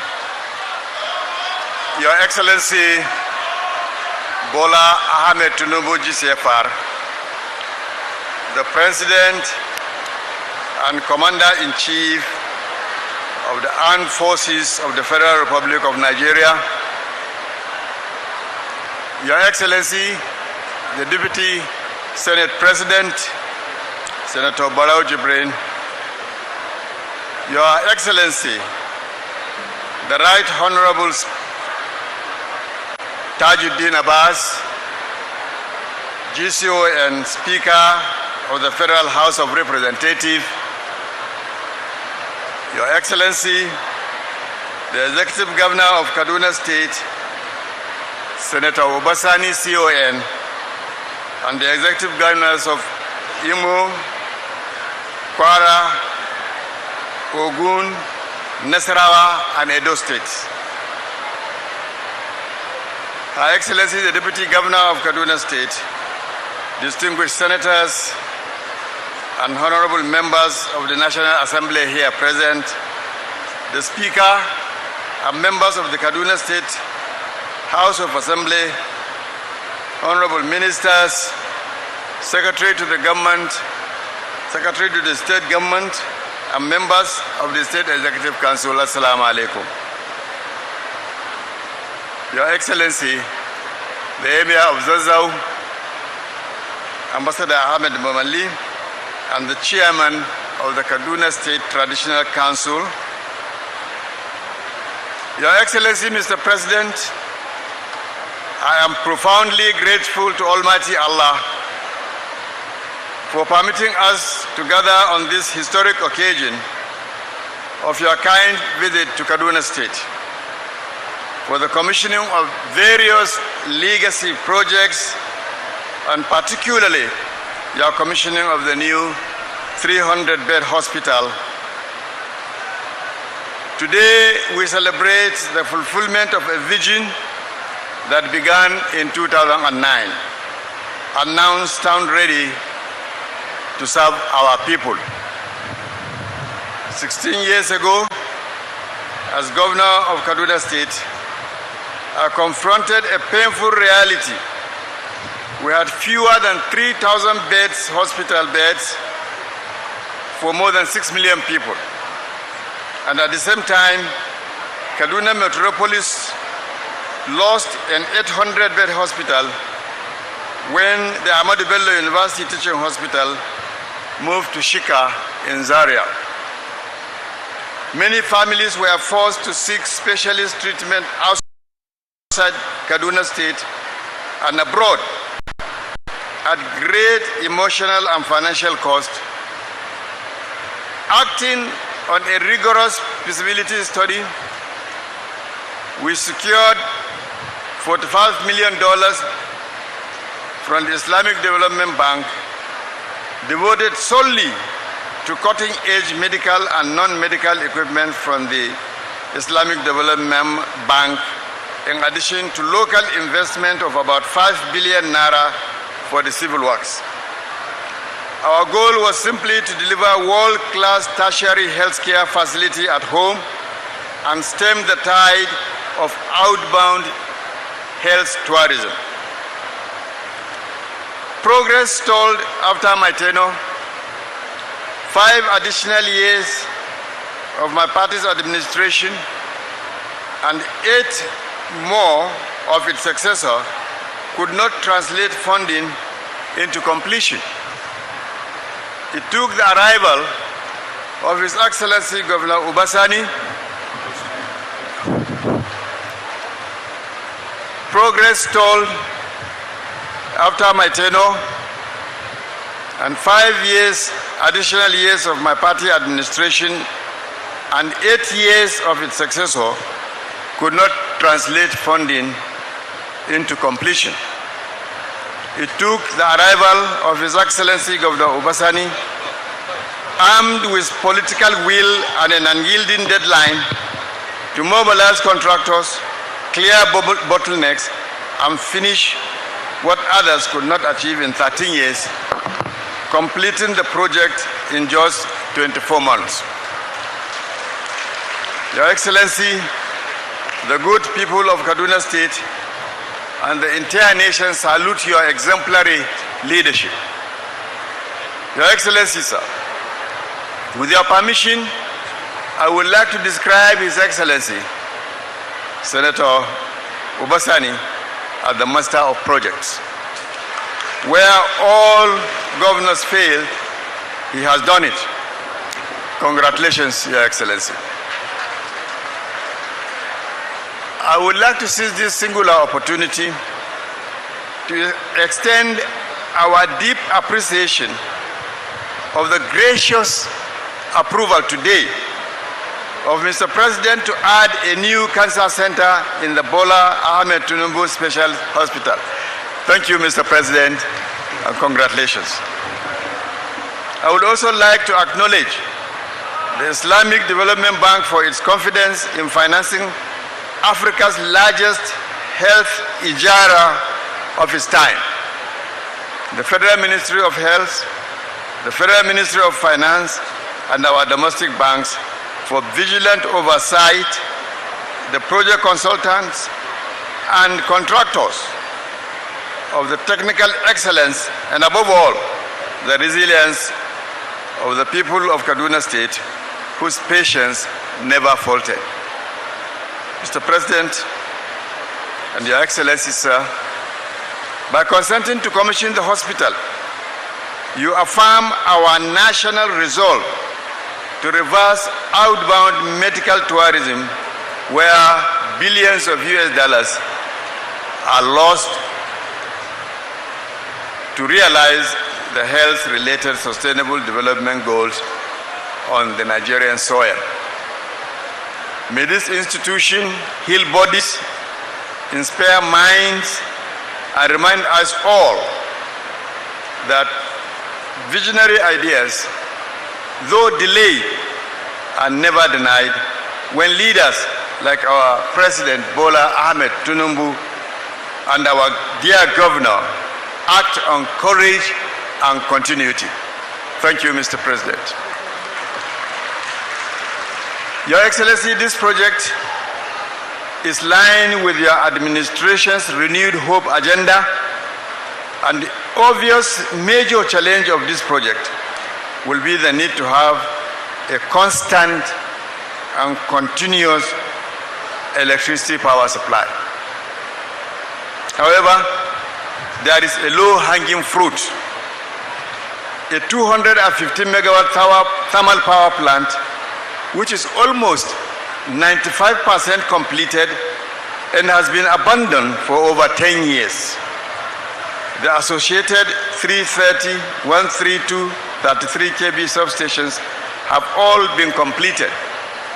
Billions of naira has been expended, but unfortunately, electricity is yet to be generated from this plant.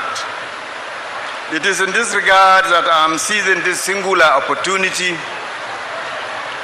to request on behalf of His Excellency, our Governor, and the good people of Kaduna State, that Your Excellency graciously direct for the immediate completion of the project and transferring the plant to the Kaduna State government for utilization. Not only the hospital, but the new special agricultural processing zone, located only 20 kilometers from the power plant, of which you recently conducted the groundbreaking ceremony, will also benefit from it, as well as the generality of Kaduna State.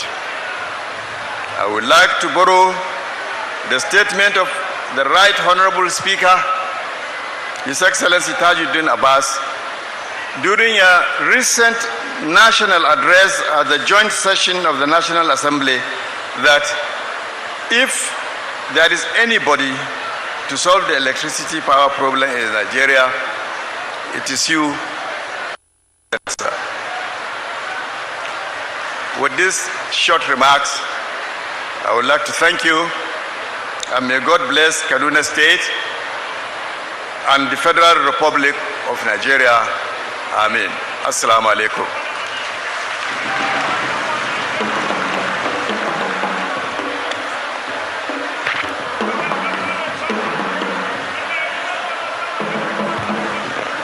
Thank you. That has been His Excellency, the former Vice President of the Federal Republic of Nigeria, Architect Mohammed Namadi Sambo, GC. Go ahead.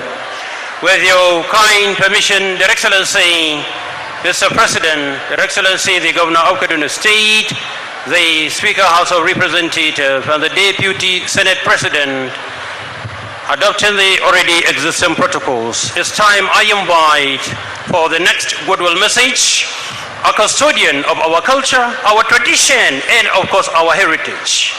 He was of course an ambassador, extraordinary and plenipotentiary to the Kingdom of Thailand with concurrent accreditation to the People's Republic of Yemen. Inviting, ladies and gentlemen, His Highness Ahmed Nuhu Wamali Siwayan, the Emir of Zazo and Chair, Kaduna State Council of Chiefs. Your Highness, sir.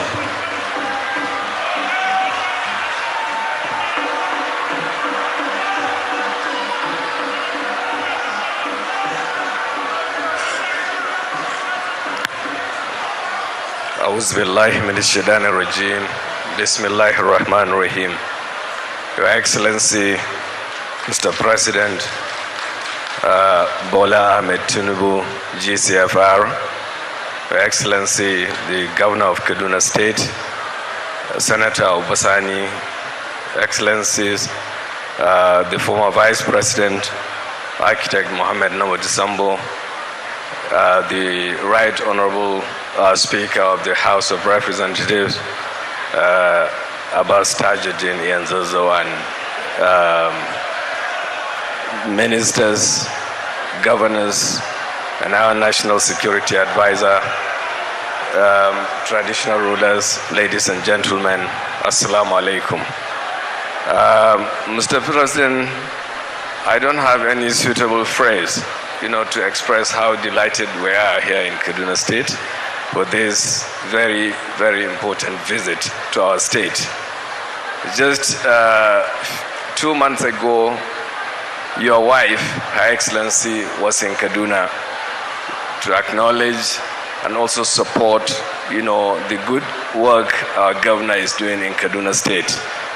And now you're here with a very, very high-powered, team, to commission very, very important legacy projects in our state. This can never be forgotten by all of us in Kaduna State. On the other hand, Mr. President, I would like to say a big thank you to you for partnering with our governor, especially in the area of security management of our state.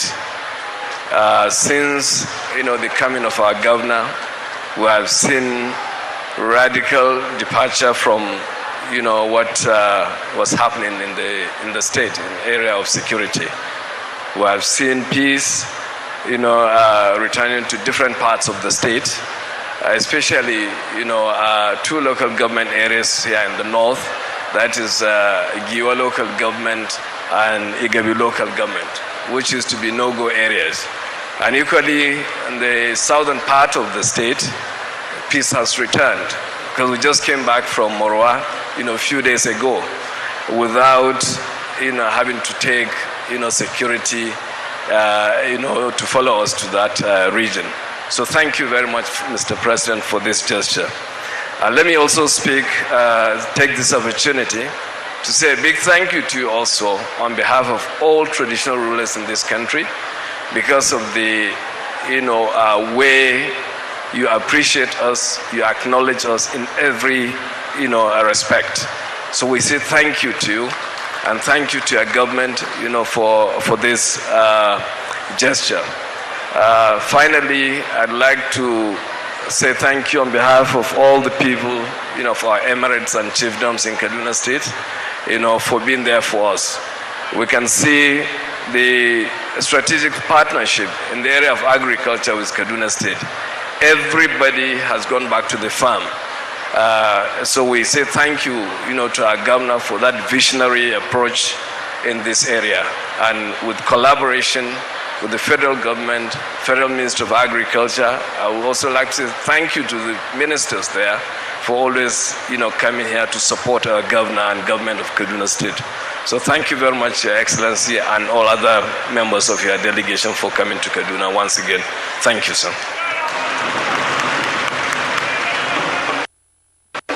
Thank you, sir. His Highness has said it, and amongst other things His Excellency has done in Kaduna State, there is, of course, an OMOU with the Qatar charity where mass housing were developed in Kaduna State. This is courtesy His Excellency, our dear Governor. And here in Kaduna State, we must say that medical facilities were so provided to the 255 medical centers across the local government, amongst the laudable achievements so far. In Kaduna State, the people and the government say, we cherish and love our dear Governor, Senator Dr. Obasani Sioyen. We thank you most sincerely for that gesture. It's about time I invite the next turn on the program menu, which is, of course, a celebration of the culture, tradition, and, of course, the custom of the people of Kaduna State. We have the K-12 cultural troops. If you're so ready for 2 minutes, you may wait to step up and display the culture of Kaduna State. Over to you, please.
jagu lombo.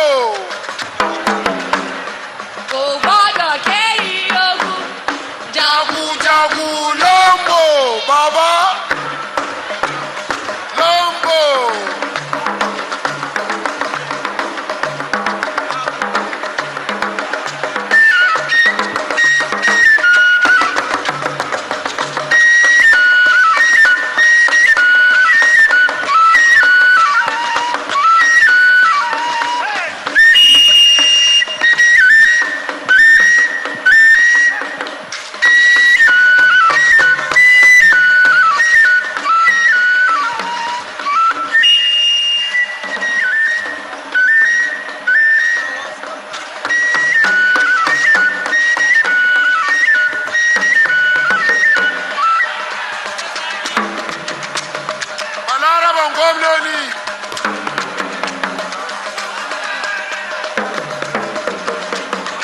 Thank you, Kaduna State Cultural Troupe. Thank you. Your Excellency, Mr. President, with your kind permission, may I invite for another 2-minute performance a veteran musician, Dauda Kahutu Rarara. Please let us give him a round of applause.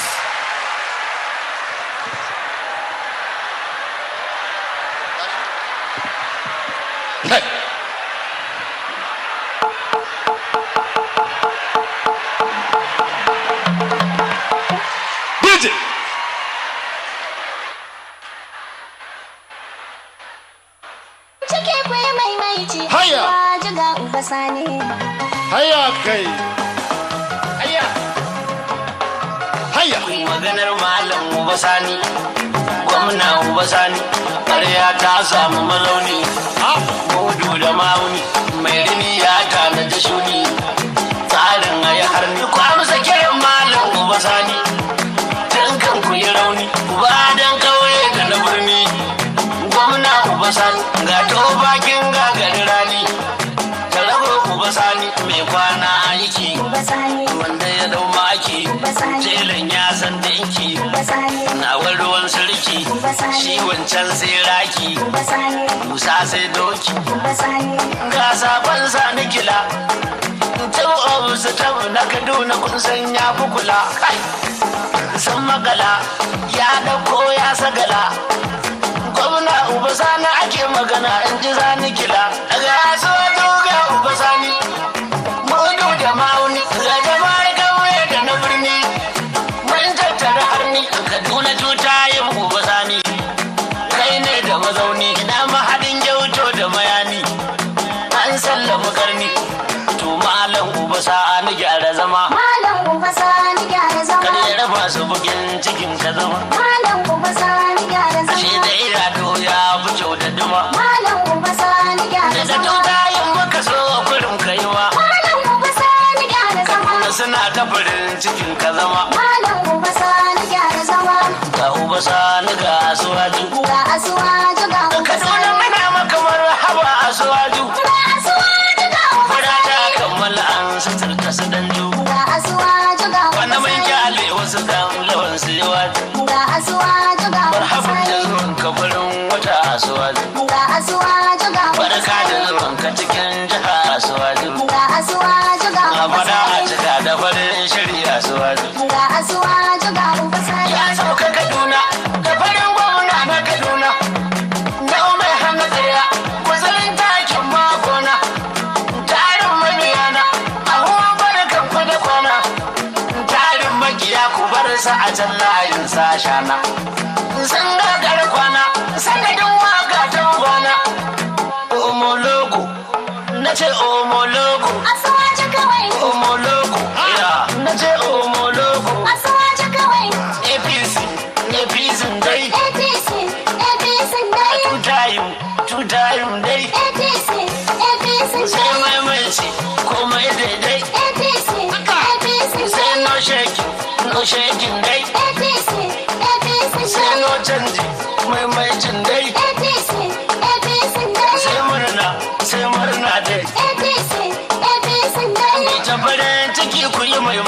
asuwaji ga ubasani ga ubasani ga asuwaji masu bakin asuwajin mu asuwajin mu ga gwarzon likita mun samu asuwajin mu asuwajin mu ikon Allah sai kallo yaro ma ya bololo sasun fasin yan kwallo za ku yi murna yan kallo Bola Ahmad dan baiwa dan shi baya gaugawa kafafu domin tsaiwa in ka ji rugum sai tsawa turanci ko turawa gyara zami dan kowa ba ma shakka lallai ba ma shakkar yan ganye duka dauka ku fade mu fade duka dauka so layi sai mi marka sai tannabu kauce kauce unge baya olore tuyen olore tusani bola ashuwaju omologo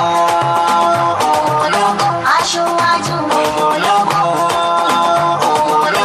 ashuwaju olori oloto olori tuwigi olori dukima olori alanu ashuwaju miyenju awa olote damu ashuwaju tulushe olote nishaduyi iwe awo olote iwe awa shebaje iwe awa eleke iwe awa labosi olori ihirere olori tishirere olori tobewa fere ashuwaju tobewa fere shagaba tobewa fere yarabawa hausawa na ce asuwaji tutayin mata na ce asuwaji tutayin mata wasu sun sau mota kanta asuwaji tutayin mata ka biyo su jirgi mai mota asuwaji tutayin mata da fito na kwarai baya tafta asuwaji tutayin mata da gaba cancanta asuwaji tutayin mata ke kadai tayar mota asuwaji tutayin mata sai tun nufi mai data asuwaji tutayin mata zantiya ita ce zabta asuwaji tutayin mata jini layin hanta asuwaji tutayin mata dukawa ne fata asuwaji tutayin mata tutayin asuwaji tutayin mata sai tuweta asuwaji tutayin mata. Thank you, Dauda Kahutu Rarara. Please let us once again give him a round of applause. Let us once again give him a round of applause.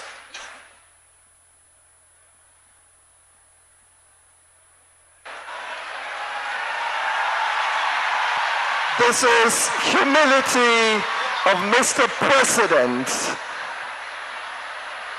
Humility of the President and Commander-in-Chief of the Armed Forces of the Federal Republic of Nigeria, President Bola Ahmed Tinubu, GCFR.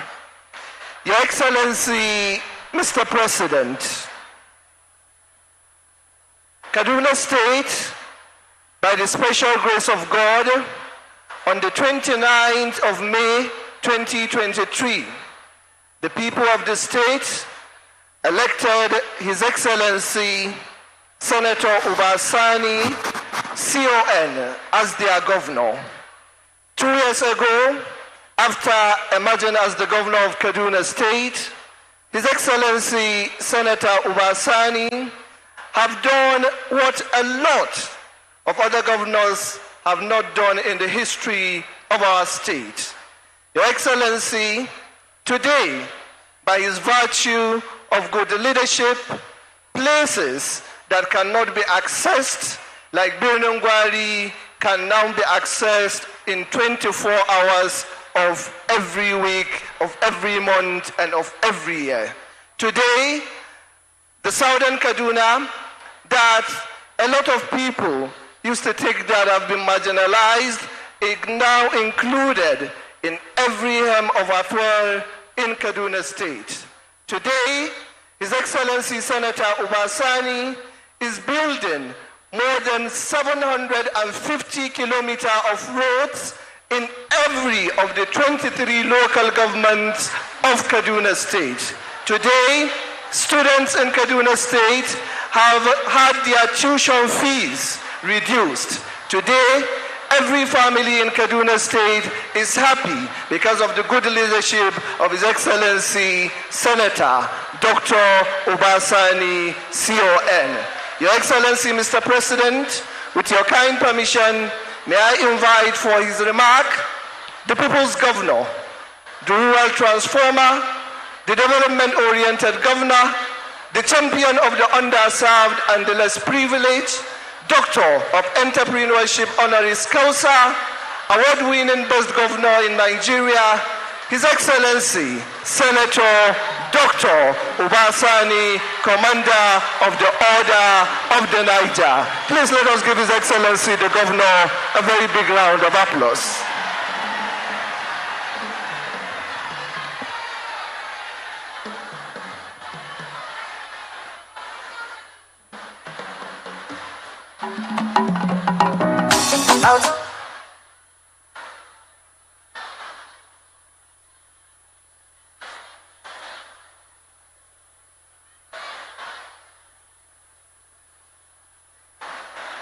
Your Excellency, Mr. President, President Bola Ahmed Tinubu, GSFR, the Speaker, Federal House of Representatives, my brother, Right Honorable Tajuddin Abbas, Your Excellency, the former Vice President, Architect Namadi Mohamed Sambo, the Deputy Senate President of the Federal of Nigeria, Senator Barrow Jibrin, CFR, the National Security Advisor, my friend and brother, Malan Nuhur Badu, my esteemed colleagues, the Governor of Kwara State, my brother and the Chairman of the Nigerian Governors Forum, His Excellency Abdurrahman Abdrazak, the Chairman of Progressive Governors Forum, distinguished Senator Hope Ozoduma, the Governor of Ogun State, His Excellency Dapo Abiodun, Your Excellency the Governor of Lagos State, Babajide Sanwo-Olu, Your Excellency the Governor of Nasarawa State, Engineer Abdullahi Sule, Your Excellency the Governor of Kebbi State, Comrade Nasri Idris, Your Excellency the Governor of Jigawa State, Malan Umar Namadi, Your Excellency the Governor of Ekiti State, Your Excellency Abiodun Abayomi, Your Excellency the Governor of Ebonyi State, Francis Oyufuru, Your Excellency the Deputy Governor of Sokoto State, my brother Idris Gobir, and the Governor of Edo State, Your Excellency Monde Opebolo, ministers here present, Mr. President, permit me at this juncture to stand on the well-established protocol. But I will not forget to acknowledge my own Emir, His Highness the Emir of Zozo, Ambassador Ahmed Nuhu Bamali, who is here with us, and other traditional rulers here with us. Mr. President, today I stand before you, not merely as the Governor of Kaduna State, but as a humble custodian of the hopes and dreams of millions, as witness to transformation, a voice for peace, and a partner in shared mission that transcends politics, region, ethnicity. I welcome you, Mr. President, not just to Kaduna State, but to a vibrant story, a story of resilience, revert, and unwavering hope. Your presence here today, Your Excellency, is much more than a ceremony. It is a profound affirmation that leadership, when grounded in empathy and vision, can change destinies. You embody that leadership, one that listens, acts, and heals. You remind us that governance is not an end in itself, but a sacred trust bestowed by people, a trust to serve with integrity and purpose.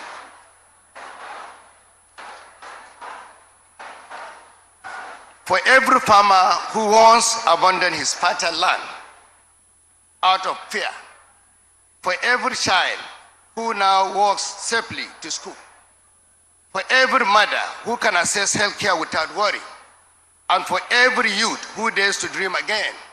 Your leadership is a beacon of light, Mr. President. It is working and is changing lives. Allow me first to express my profound gratitude to you, Mr. President, for the great honor bestowing upon me the prestigious National Honor Award, Commander of the Order of Niger, COM. This recognition, Mr. President, particularly for my humble contribution during the historic Gintop movement and the struggle for enthronement of democracy, is a testament that the sacrifice of yesterday paved the way for the triumphs of tomorrow. Gintop symbolizes the Nigerian people's quest for democracy and justice, ideals that your leadership today continues to nurture and defend. Your Excellency, with the 100 CNG buses that you are about to commission, our administration shall immediately crash the cost of commuting within Kaduna by generously subsidizing the fares on the buses for all residents of our estates. However, our workers, retirees, and students will use the buses free of charge for the first 6 months, Mr. President. We are introducing these new buses to provide our citizens with reliable, eco-friendly transportation options. Mr. President is respectfully invited to note that on March 11, 2025, at Kakuri, Kaduna, I performed the official project launch of the Kaduna Bus Rapid Transit System, a 24-kilometer corridor from Kawo to Sabantesha.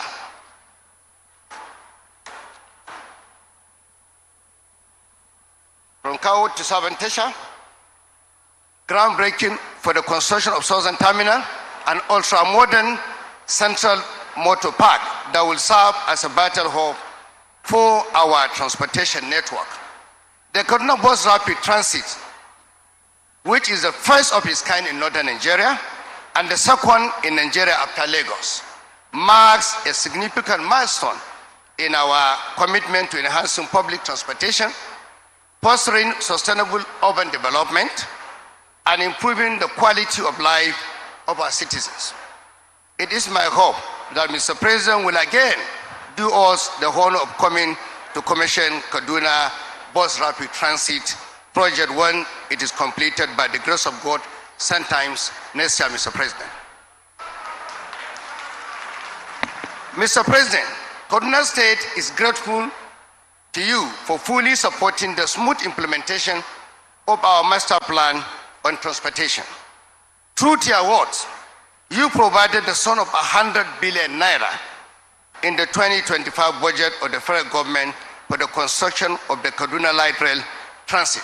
We say thank you, Mr. President. This gesture is indeed heartwarming. Mr. President, you have always been there for Kaduna State. We owe you a debt of gratitude, Mr. President.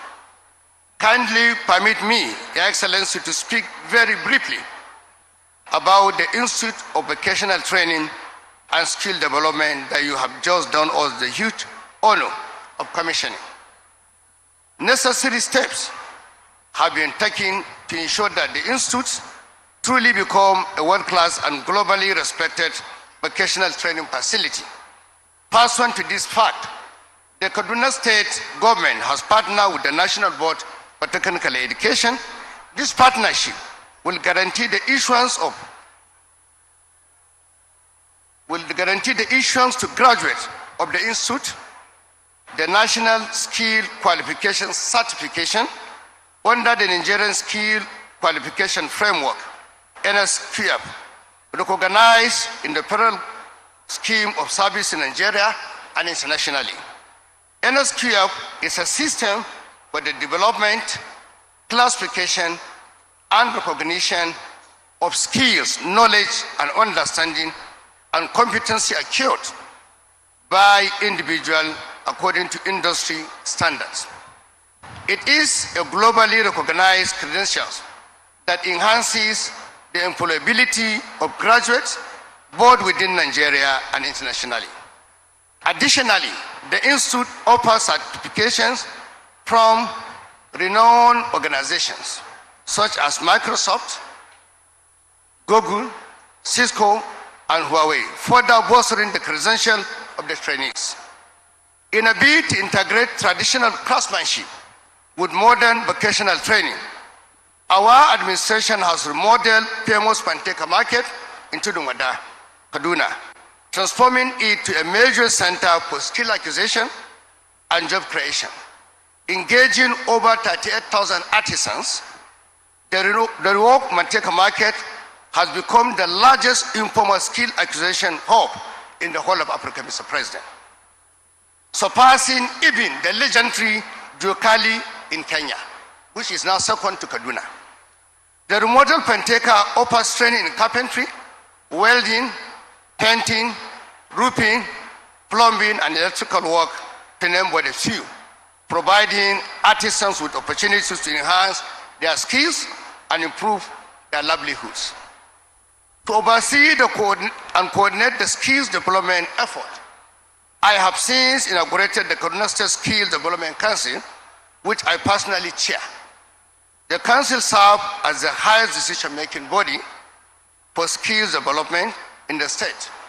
Its primary responsibility include evolving a skill development framework, creating strategic implementation plans, and supervising the execution of operational plans aimed at addressing youth unemployment in the state.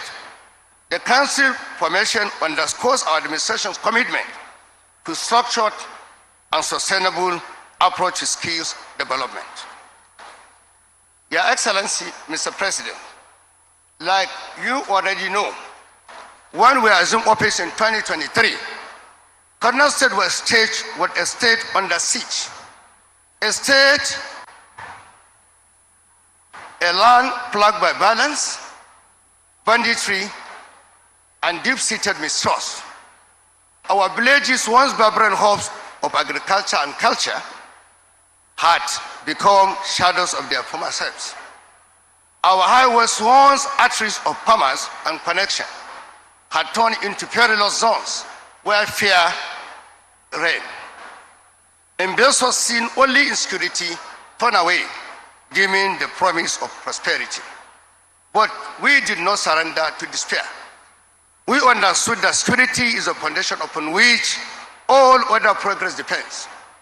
Without it, development is but a mirage. Thus, with your unwavering support and partnership, Mr. President, we embark on a bold and comprehensive strategy to reclaim our land and restore hope.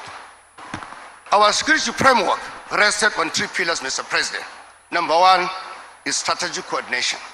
Number two is community engagement. And number three is socio-economic revitalization.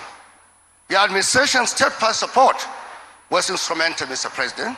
The National Security Advisor, Malan Nuhur Badu, the Defense Headquarters under the able leadership of CDS, General Christopher Musa, and other security agencies stood with us as committed allies. Together, we mounted precision operation in flashpoints. Birnin Gwari, Chikun, Giwa, Igabi, Kachia, Giwa, and Zangon Katap areas, long held hostage by criminals and terrorists. Joint task forces now patrol our roads with enhanced surveillance technology and reinforced logistics from the state government. These measures have brought back a sense of safety where once there was only dread. Yet, Mr. President, we knew that military might alone cannot build lasting peace. You taught us, Mr. President, that peace must be cultivated through dialogue, trust, and inclusion. Thus, the Kaduna peace model was born, a revolutionary approach that prioritized hearts and mind over weapons and wars. I personally convened over 50 consultative meetings with traditional rulers, religious leaders, Fulani herders, farmers, women, and youth groups across all 23 local government areas. These gatherings were not merely formalities, but sincere attempts to weave a tapestry of understanding and shared destiny. Peace councils were established in each senatorial zone, chaired by respected elders who command the trust of their communities. These councils have become vital instruments for mediation, conflict prevention, and reconciliation. The results have been extraordinary, Mr. President. Over 500 hectares of farmland, once abandoned and overgrown, have been reclaimed. Our farmers have returned to the fields, sowing seed of hope and harvest of prosperity. Markets once shut, owing to security challenges, have not just been opened, but are actually bubbling, and our very productive farmers are smiling to the banks. About 535 schools across 8 of the most impacted local government areas that were closed as a result of insecurity have since reopened, helping to reduce very drastically the number of out-of-school children that once littered corners and streets of our dear state, Mr. President. Kaduna roads from Saminaka to Zangon Katab, from Giwa to Godogodo are alive with commerce, culture, and confidence. Newest data indicate that on a daily basis, Mr. President, about 28 trailer loads of livestock, mostly cattle, depart Benengwari en route to Lagos, a testament to restore trust and security that will have been unimaginable only a short time ago, Mr. President. Remember, you traveled along with me to Benengwari on 12 December 2022. We couldn't pass that road, but we used at least 30 armored vehicles with you under the former GOC late Labaja of blessed memory. Today, Mr. President, you can go to Benengwari with the eyes closed without a single police escort. That is a judgment. Our peace model has attracted national and international attention. It is now a case study for effective community-led peace building, a beacon of hope in a region long defined by conflicts. But peace without prosperity is an empty victory, Mr. President. That is why we have pursued a new social contract, one that respects opportunity and inclusion from the ground up. We launched an unprecedented infrastructure program, the largest in Kaduna history, with 79 roads spanning 780 kilometers. 29 roads have already been completed, Mr. President, bringing connectivity to once isolated communities and opening new avenues for trade and investment. Just like our elder, Jamani Lokot, have just said, here in Kaduna, Mr. President, we have embarked on a project without political, religion, or ethnic affiliation. It's about governance, Mr. President. So we have taken development to every part of Kaduna State. In education, Mr. President, we have, in the last 2 years, built 62 new secondary schools, constructed 722 new classrooms, renovated 1,049 classrooms in various primary schools across Kaduna State. Your Excellency, we have slashed by 50% the tuition fees in all government-owned tertiary institutions in Kaduna, Mr. President.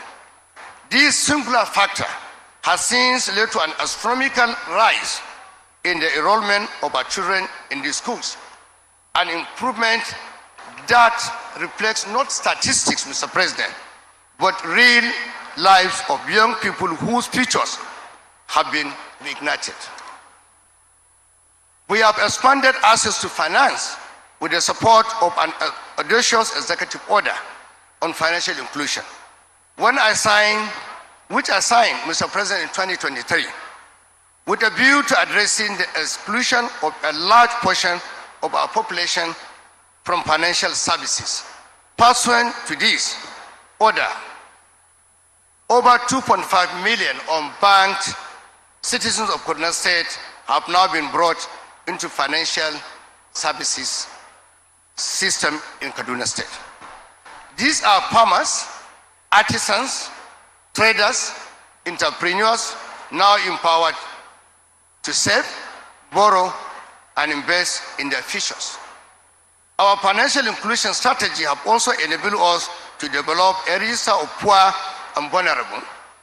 With the crucial data now readily available, our efforts at lifting many of our underserved persons from poverty to prosperity, in line with Mr. President's Renew Hope agenda, is now much more possible and realizable.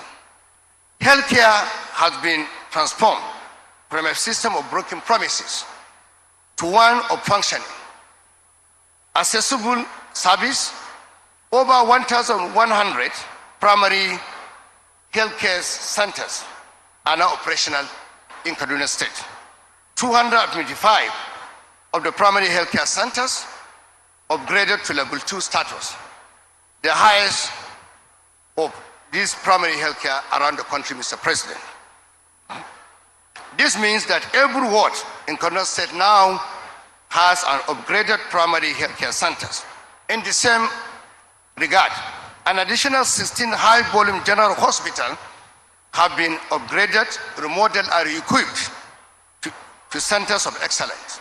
Equally important is the fact that several primary healthcare centers across the state that were once shut down due to security concerns have all been reopened and revamped, making access to healthcare much easier for our people, Mr. President. Our 300 hostel bed, which Your Excellency has kindly commissioned today, is a landmark achievement, a facility that meets international standards, offering advanced care and stemming the tide of outbound medical tourism from the north. Therefore, at this juncture, I'm proud that this hospital is named after President Bola Ahmed Tinubu. Now, the hospital is Bola Ahmed Tinubu Specialty Hospital in Kaduna. Governance in Kaduna has transcended partnership, ethnicity, and religion. When I took the oath of office, I vowed to govern Kaduna as one. Muslim and Christians, Hausa and Atia, Baju and Fulani, Jaba and Gure, Adara and Ikulu. Indeed, all residents of Kaduna State, APC, PDP, Labour Party, or no party at all. Today, Kaduna exemplifies unity in diversity. We witness defection across party lines into ruling party, APC, not because of political maneuvering, but because of trust earned by transparent, accountable, and inclusive leadership. Here we ask not who you voted for, but how we can serve you better. Mr. President, your New Hope agenda is turning Nigeria away from drift and division towards renewed purpose and progress. Your courageous economic reforms, removing of sustainable fuel subsidy, unifying exchange rates, and strengthening institutions are restoring confidence to our economy. The world watches, and here in Kaduna, we are building on the foundation you laid. Our journey ahead is clear. We will consolidate our security gains, expand industrialization, attract more investment, and leave our people permanently out of poverty. Mr. President, it will interest you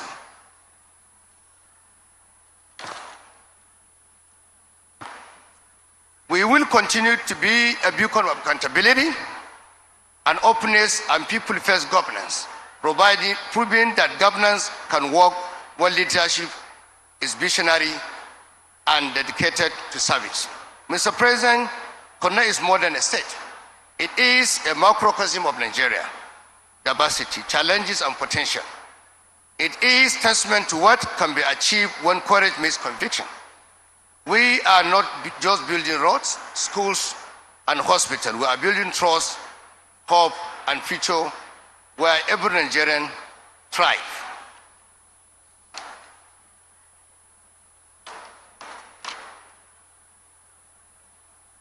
Mr. President, because of one of time, I think I will need to run up.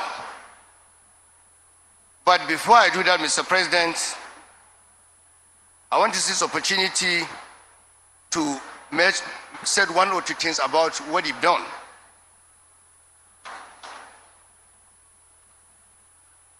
Mr. President, at this juncture, I would like to seize this opportunity to thank you.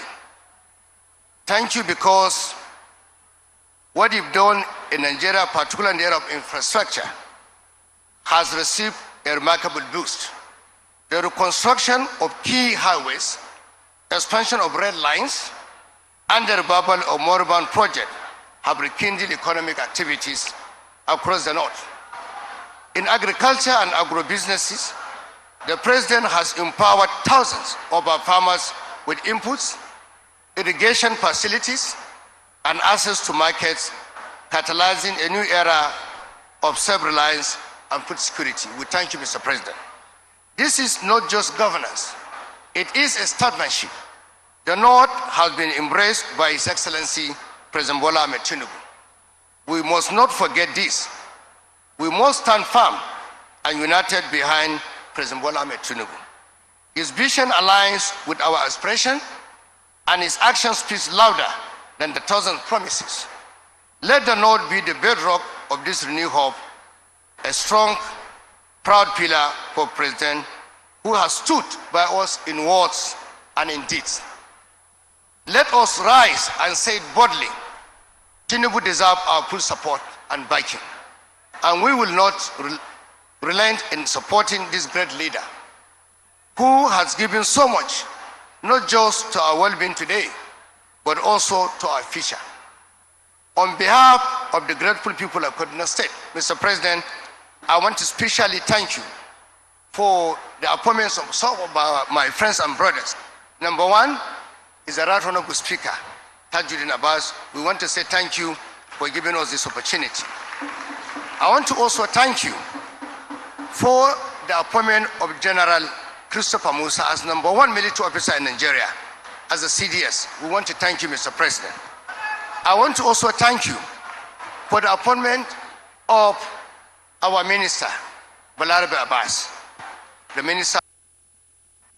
Also thank you, Mr. President, for the appointment of Mohammed Sani Dettijo, our brother, as a deputy governor of Central Bank of Nigeria. Mr. President, I want to thank you for the appointment of Malang Hamis Yusuf Merago as the chairman of NIMASA Governing Board. I want to also thank you for the appointment of Lord Samale Yakawada as the chairman of the Northwest Development Commission. Only recently, Mr. President, you also appointed Matthew Hassan Kuka as the chancellor of the newly established Federal University of Applied Science here in Kaduna. I want to thank you for this very deserving appointment. Mr. President, I will not forget to thank you specially now for the appointment of our little brother, Usman,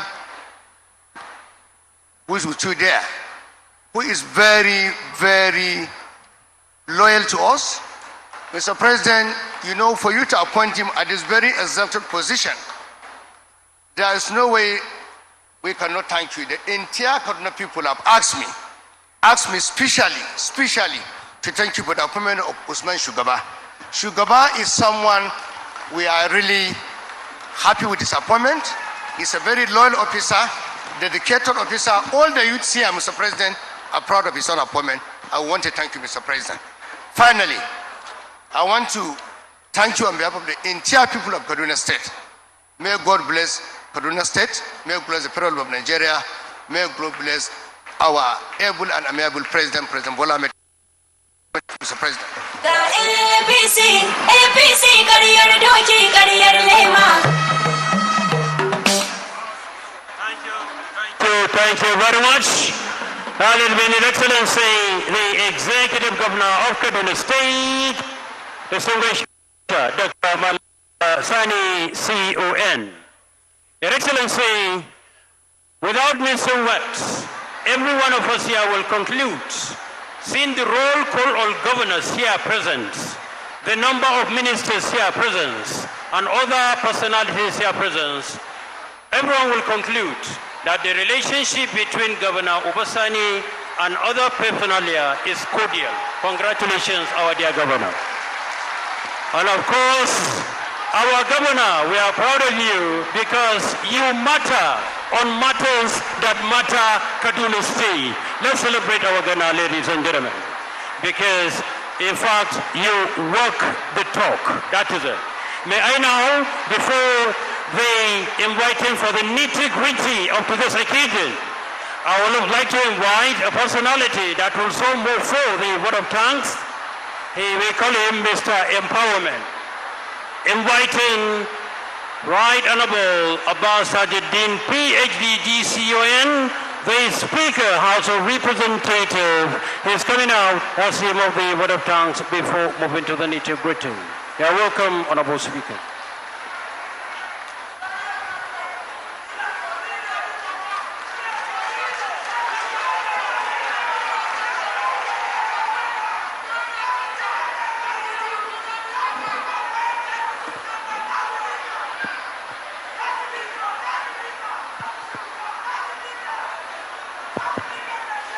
Your Excellency, Senator Bola Ahmed Tinubu, GCFR President and Commander-in-Chief of the Armed Forces of the Federal Republic of Nigeria, Your Excellency, the former Vice President of the Federal Republic of Nigeria, our dear senior brother, Architect Namadi Sambo, GCFR, Your Excellency, the Deputy Senate President, Senator Barau I. Jibril, CFR, Your Excellency, the Executive Governor of Kaduna State, our dear leader and brother, Senator Obasani CON,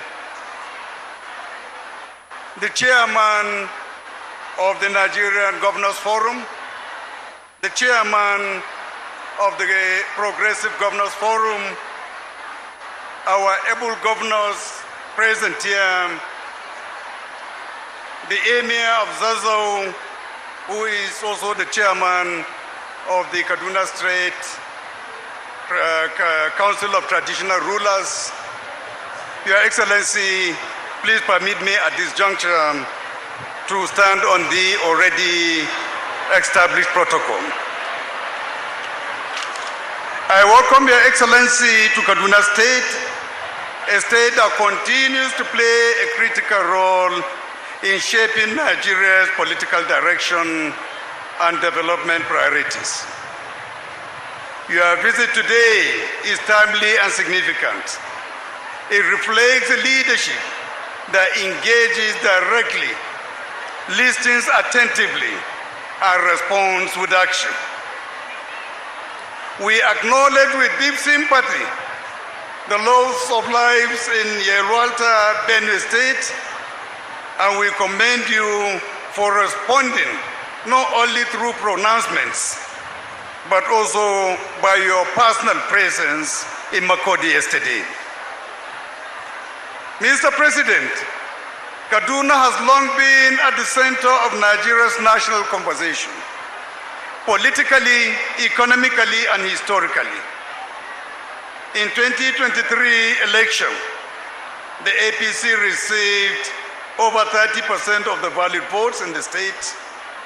While that outcome may appear insignificant, it leaves room for growth, and I want to assure you that our able governor and ourselves will do everything possible to ensure that come 2027, Kaduna State will produce probably the highest number of votes in the northern part of Nigeria.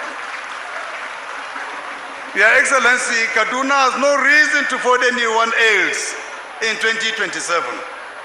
My belief is strengthened by your administration's commitment to Kaduna in every practical terms.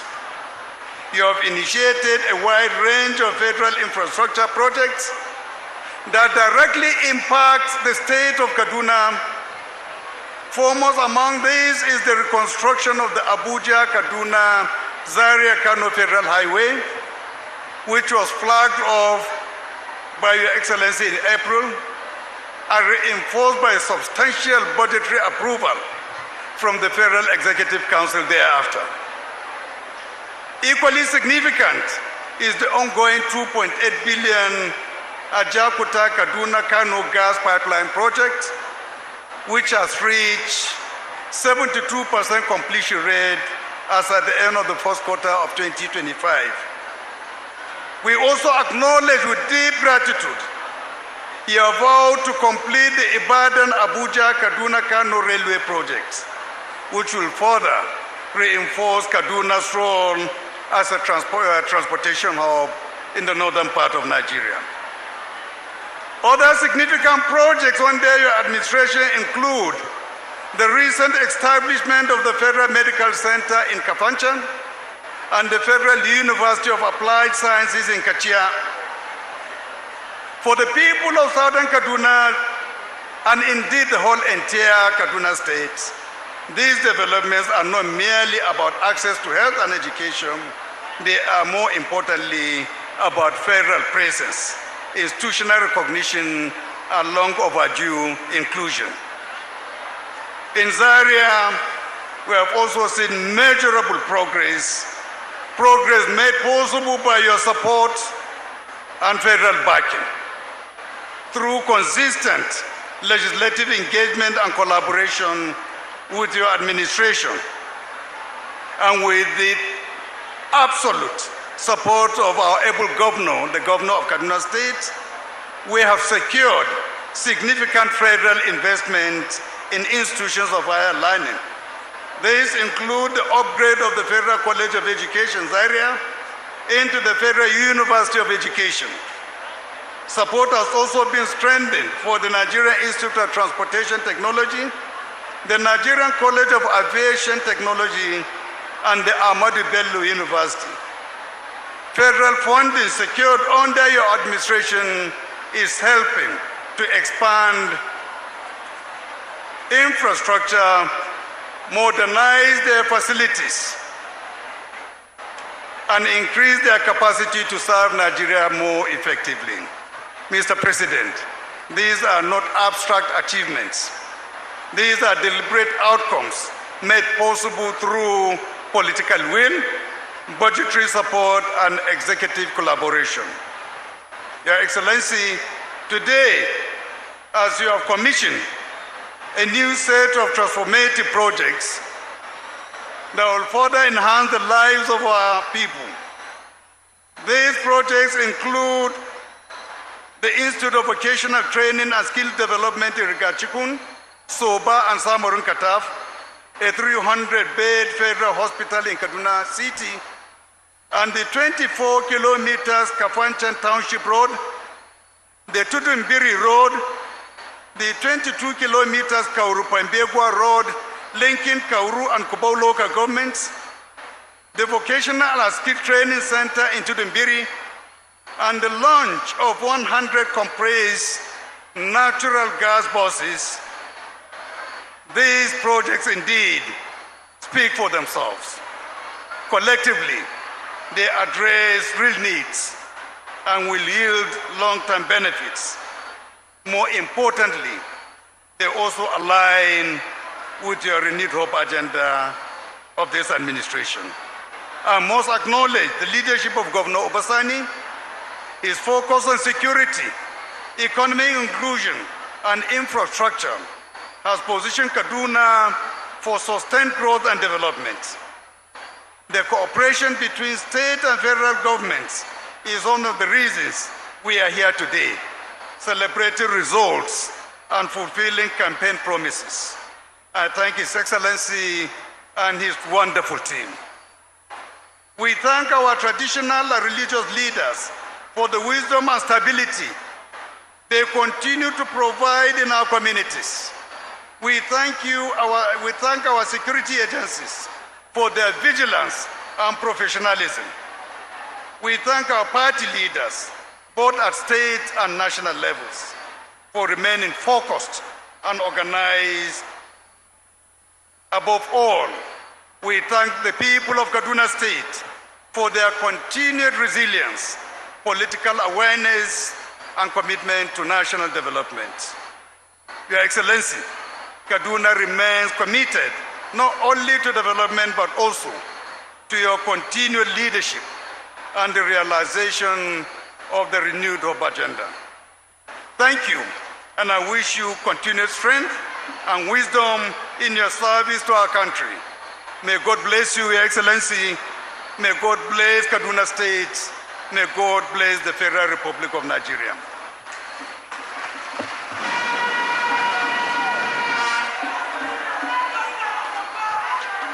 Thank you. Please let us give a very big round of applause to the Speaker of the House of Representatives, Right Honorable Dr. Tajuddin Abbas, GCON.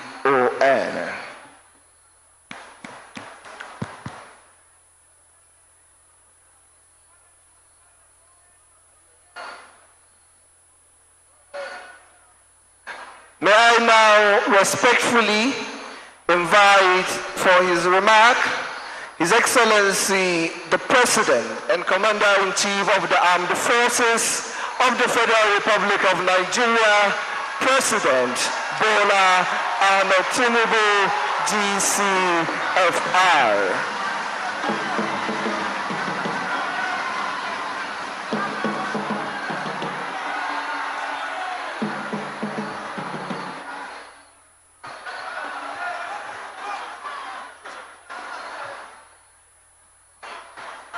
Please be seated, please.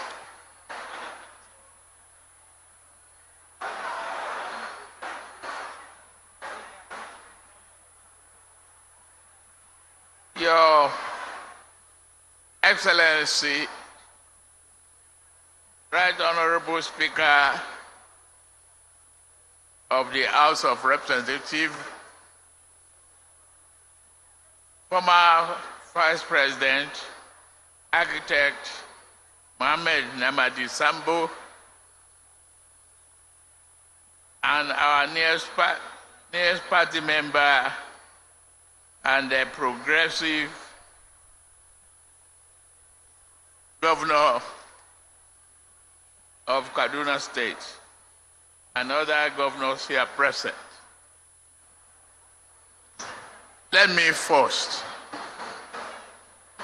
recognize all of you governors collectively.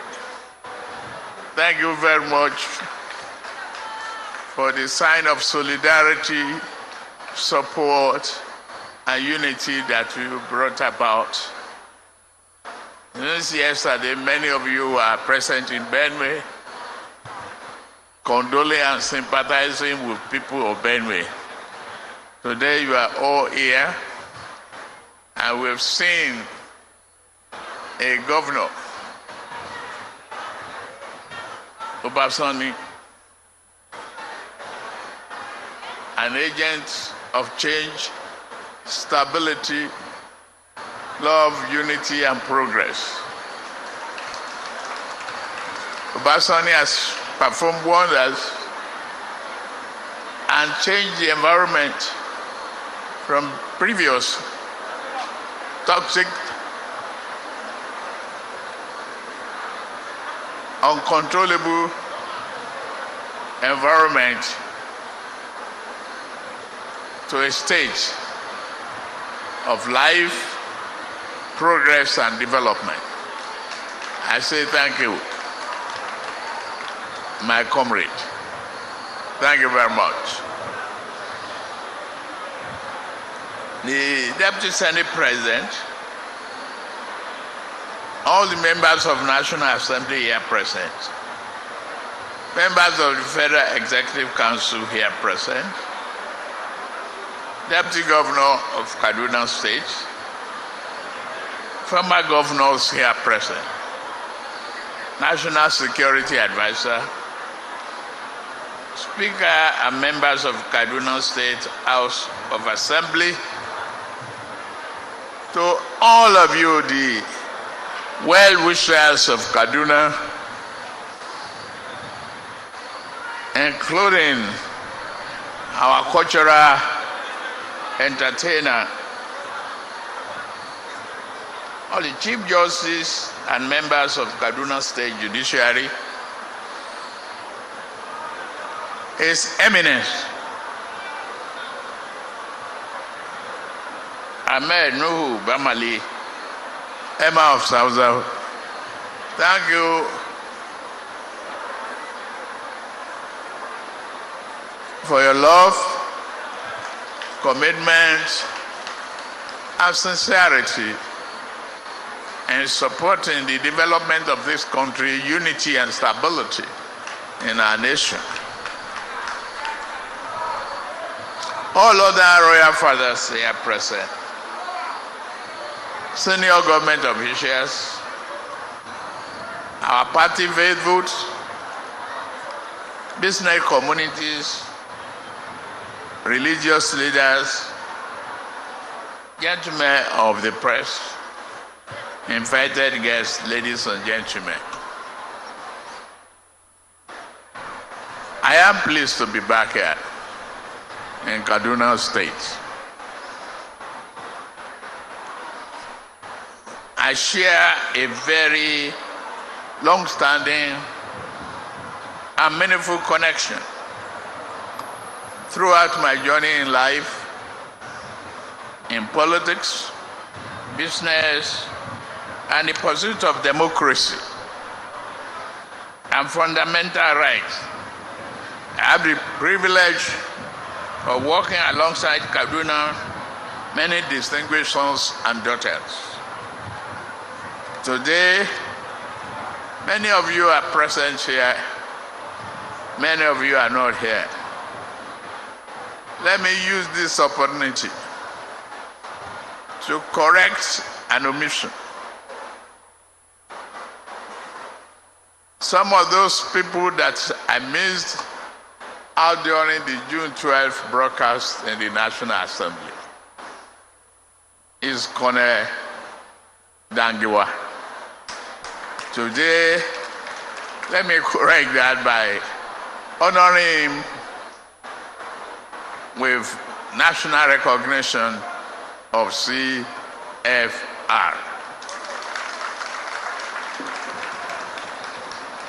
And I thank Sheikh Sonny, who is also a comrade, for all you've done for democracy in this country. May God bless you.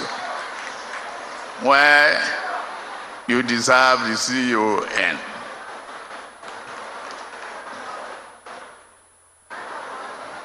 All Nigerian leaders interested in forging and revenging our country are hereby listening to us. Today, I've seen an example of people-oriented commitment, development agenda, and farsightedness in the governor, who had established not only critical center to train and develop the mind of our youths, living schools, as well as providing them with skill and opportunity to excel.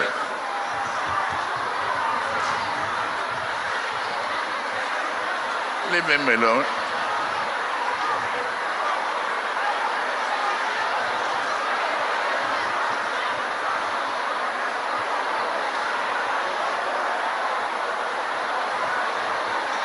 Your great people, Senator Obasani, the great people of Kaduna loves you. And that extends to our commitment to democracy, justice, and dignity of life. You are a good leader, and I am very happy to have to work with you. I think I am a lucky president. I am overwhelmed by the warm reception of the government and the people of Kaduna State. I am particularly impressed with the peaceful atmosphere prevailing in this state. This is sharply in contrast with the tense and toxic atmosphere when I visited this state in year 2022. To bringing Gwari local government for the electioneering campaign, we almost have to move the entire battalion.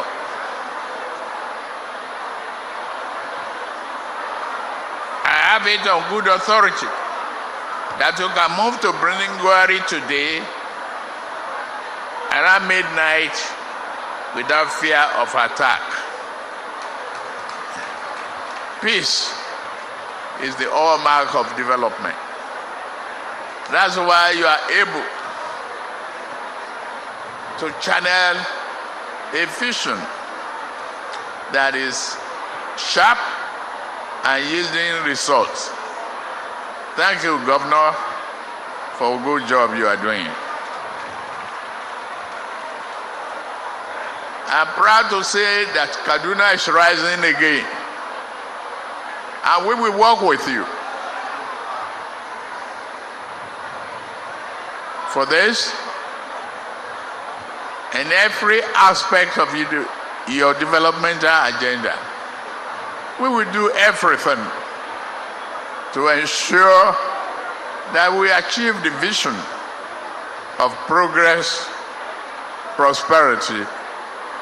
I will not forget the fact that the light rail project is there on our focus.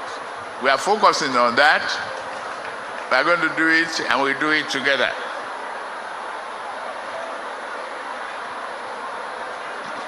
The projects I've just mentioned are well thought out.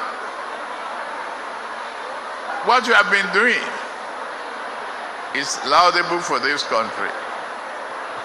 And I want to remind all our governors present that skill development that we jointly inspected and commissioned today is an example that subnational should follow. Whatever we need to do together, we'll do it. We will soon launch a comprehensive agenda on that, as well as make bold agenda for our food sovereignty. Thank you for the warm reception. Obasani, I thank you very much. Thanks to all of you. The time is running. I got to get back to work. Next one, I will try and have more time to stay the night in Kaduna State. May God bless you all. Bless Nigeria. Keep our military men and women safe at the front. Thank you.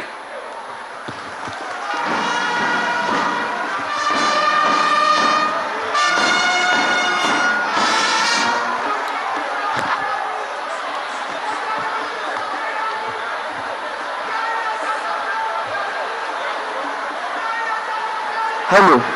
This is to invite His Excellency, the President and Commander-in-Chief of the Armed Forces of the Federal Republic of Nigeria, President Bola Ahmed Tinubu, GCFR, to the commissioning of the buses and other projects.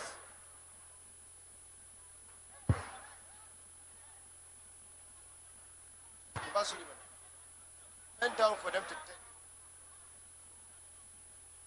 Mr. President, here are the 100 CNG buses we bought in line with the Renew Hope agenda for us to ease transportation, support our underprivileged people within the state. And these CNG buses here that you are about to commission, like we said, our students, our workers, and our retirees, we use them in the next 6 months free of charge. While the other cities of Kaduna State will be given subsidy when they are using the buses. Thank you very much, Mr. President, for this honor. Thank you, Your Excellency, the Governor. It is a great honor for me and joy to dedicate these 100-seater buses of 100 each to the Kaduna people and make sure they share the joy of growth, prosperity, and peaceful transportation. Congratulations.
This is to specially thank His Excellency Mr. President and Manager for coming to Kaduna and doing the state the honor of commissioning this very important project.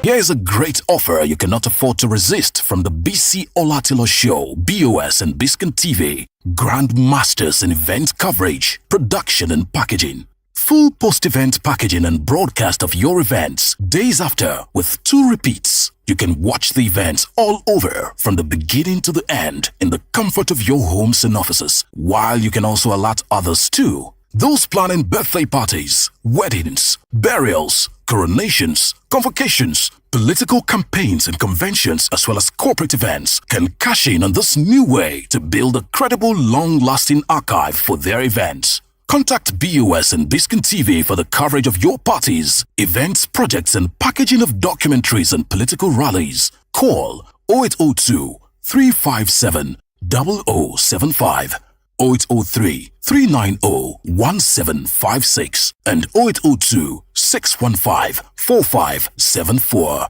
The BC Olatilo Show, BOS and Biscon TV.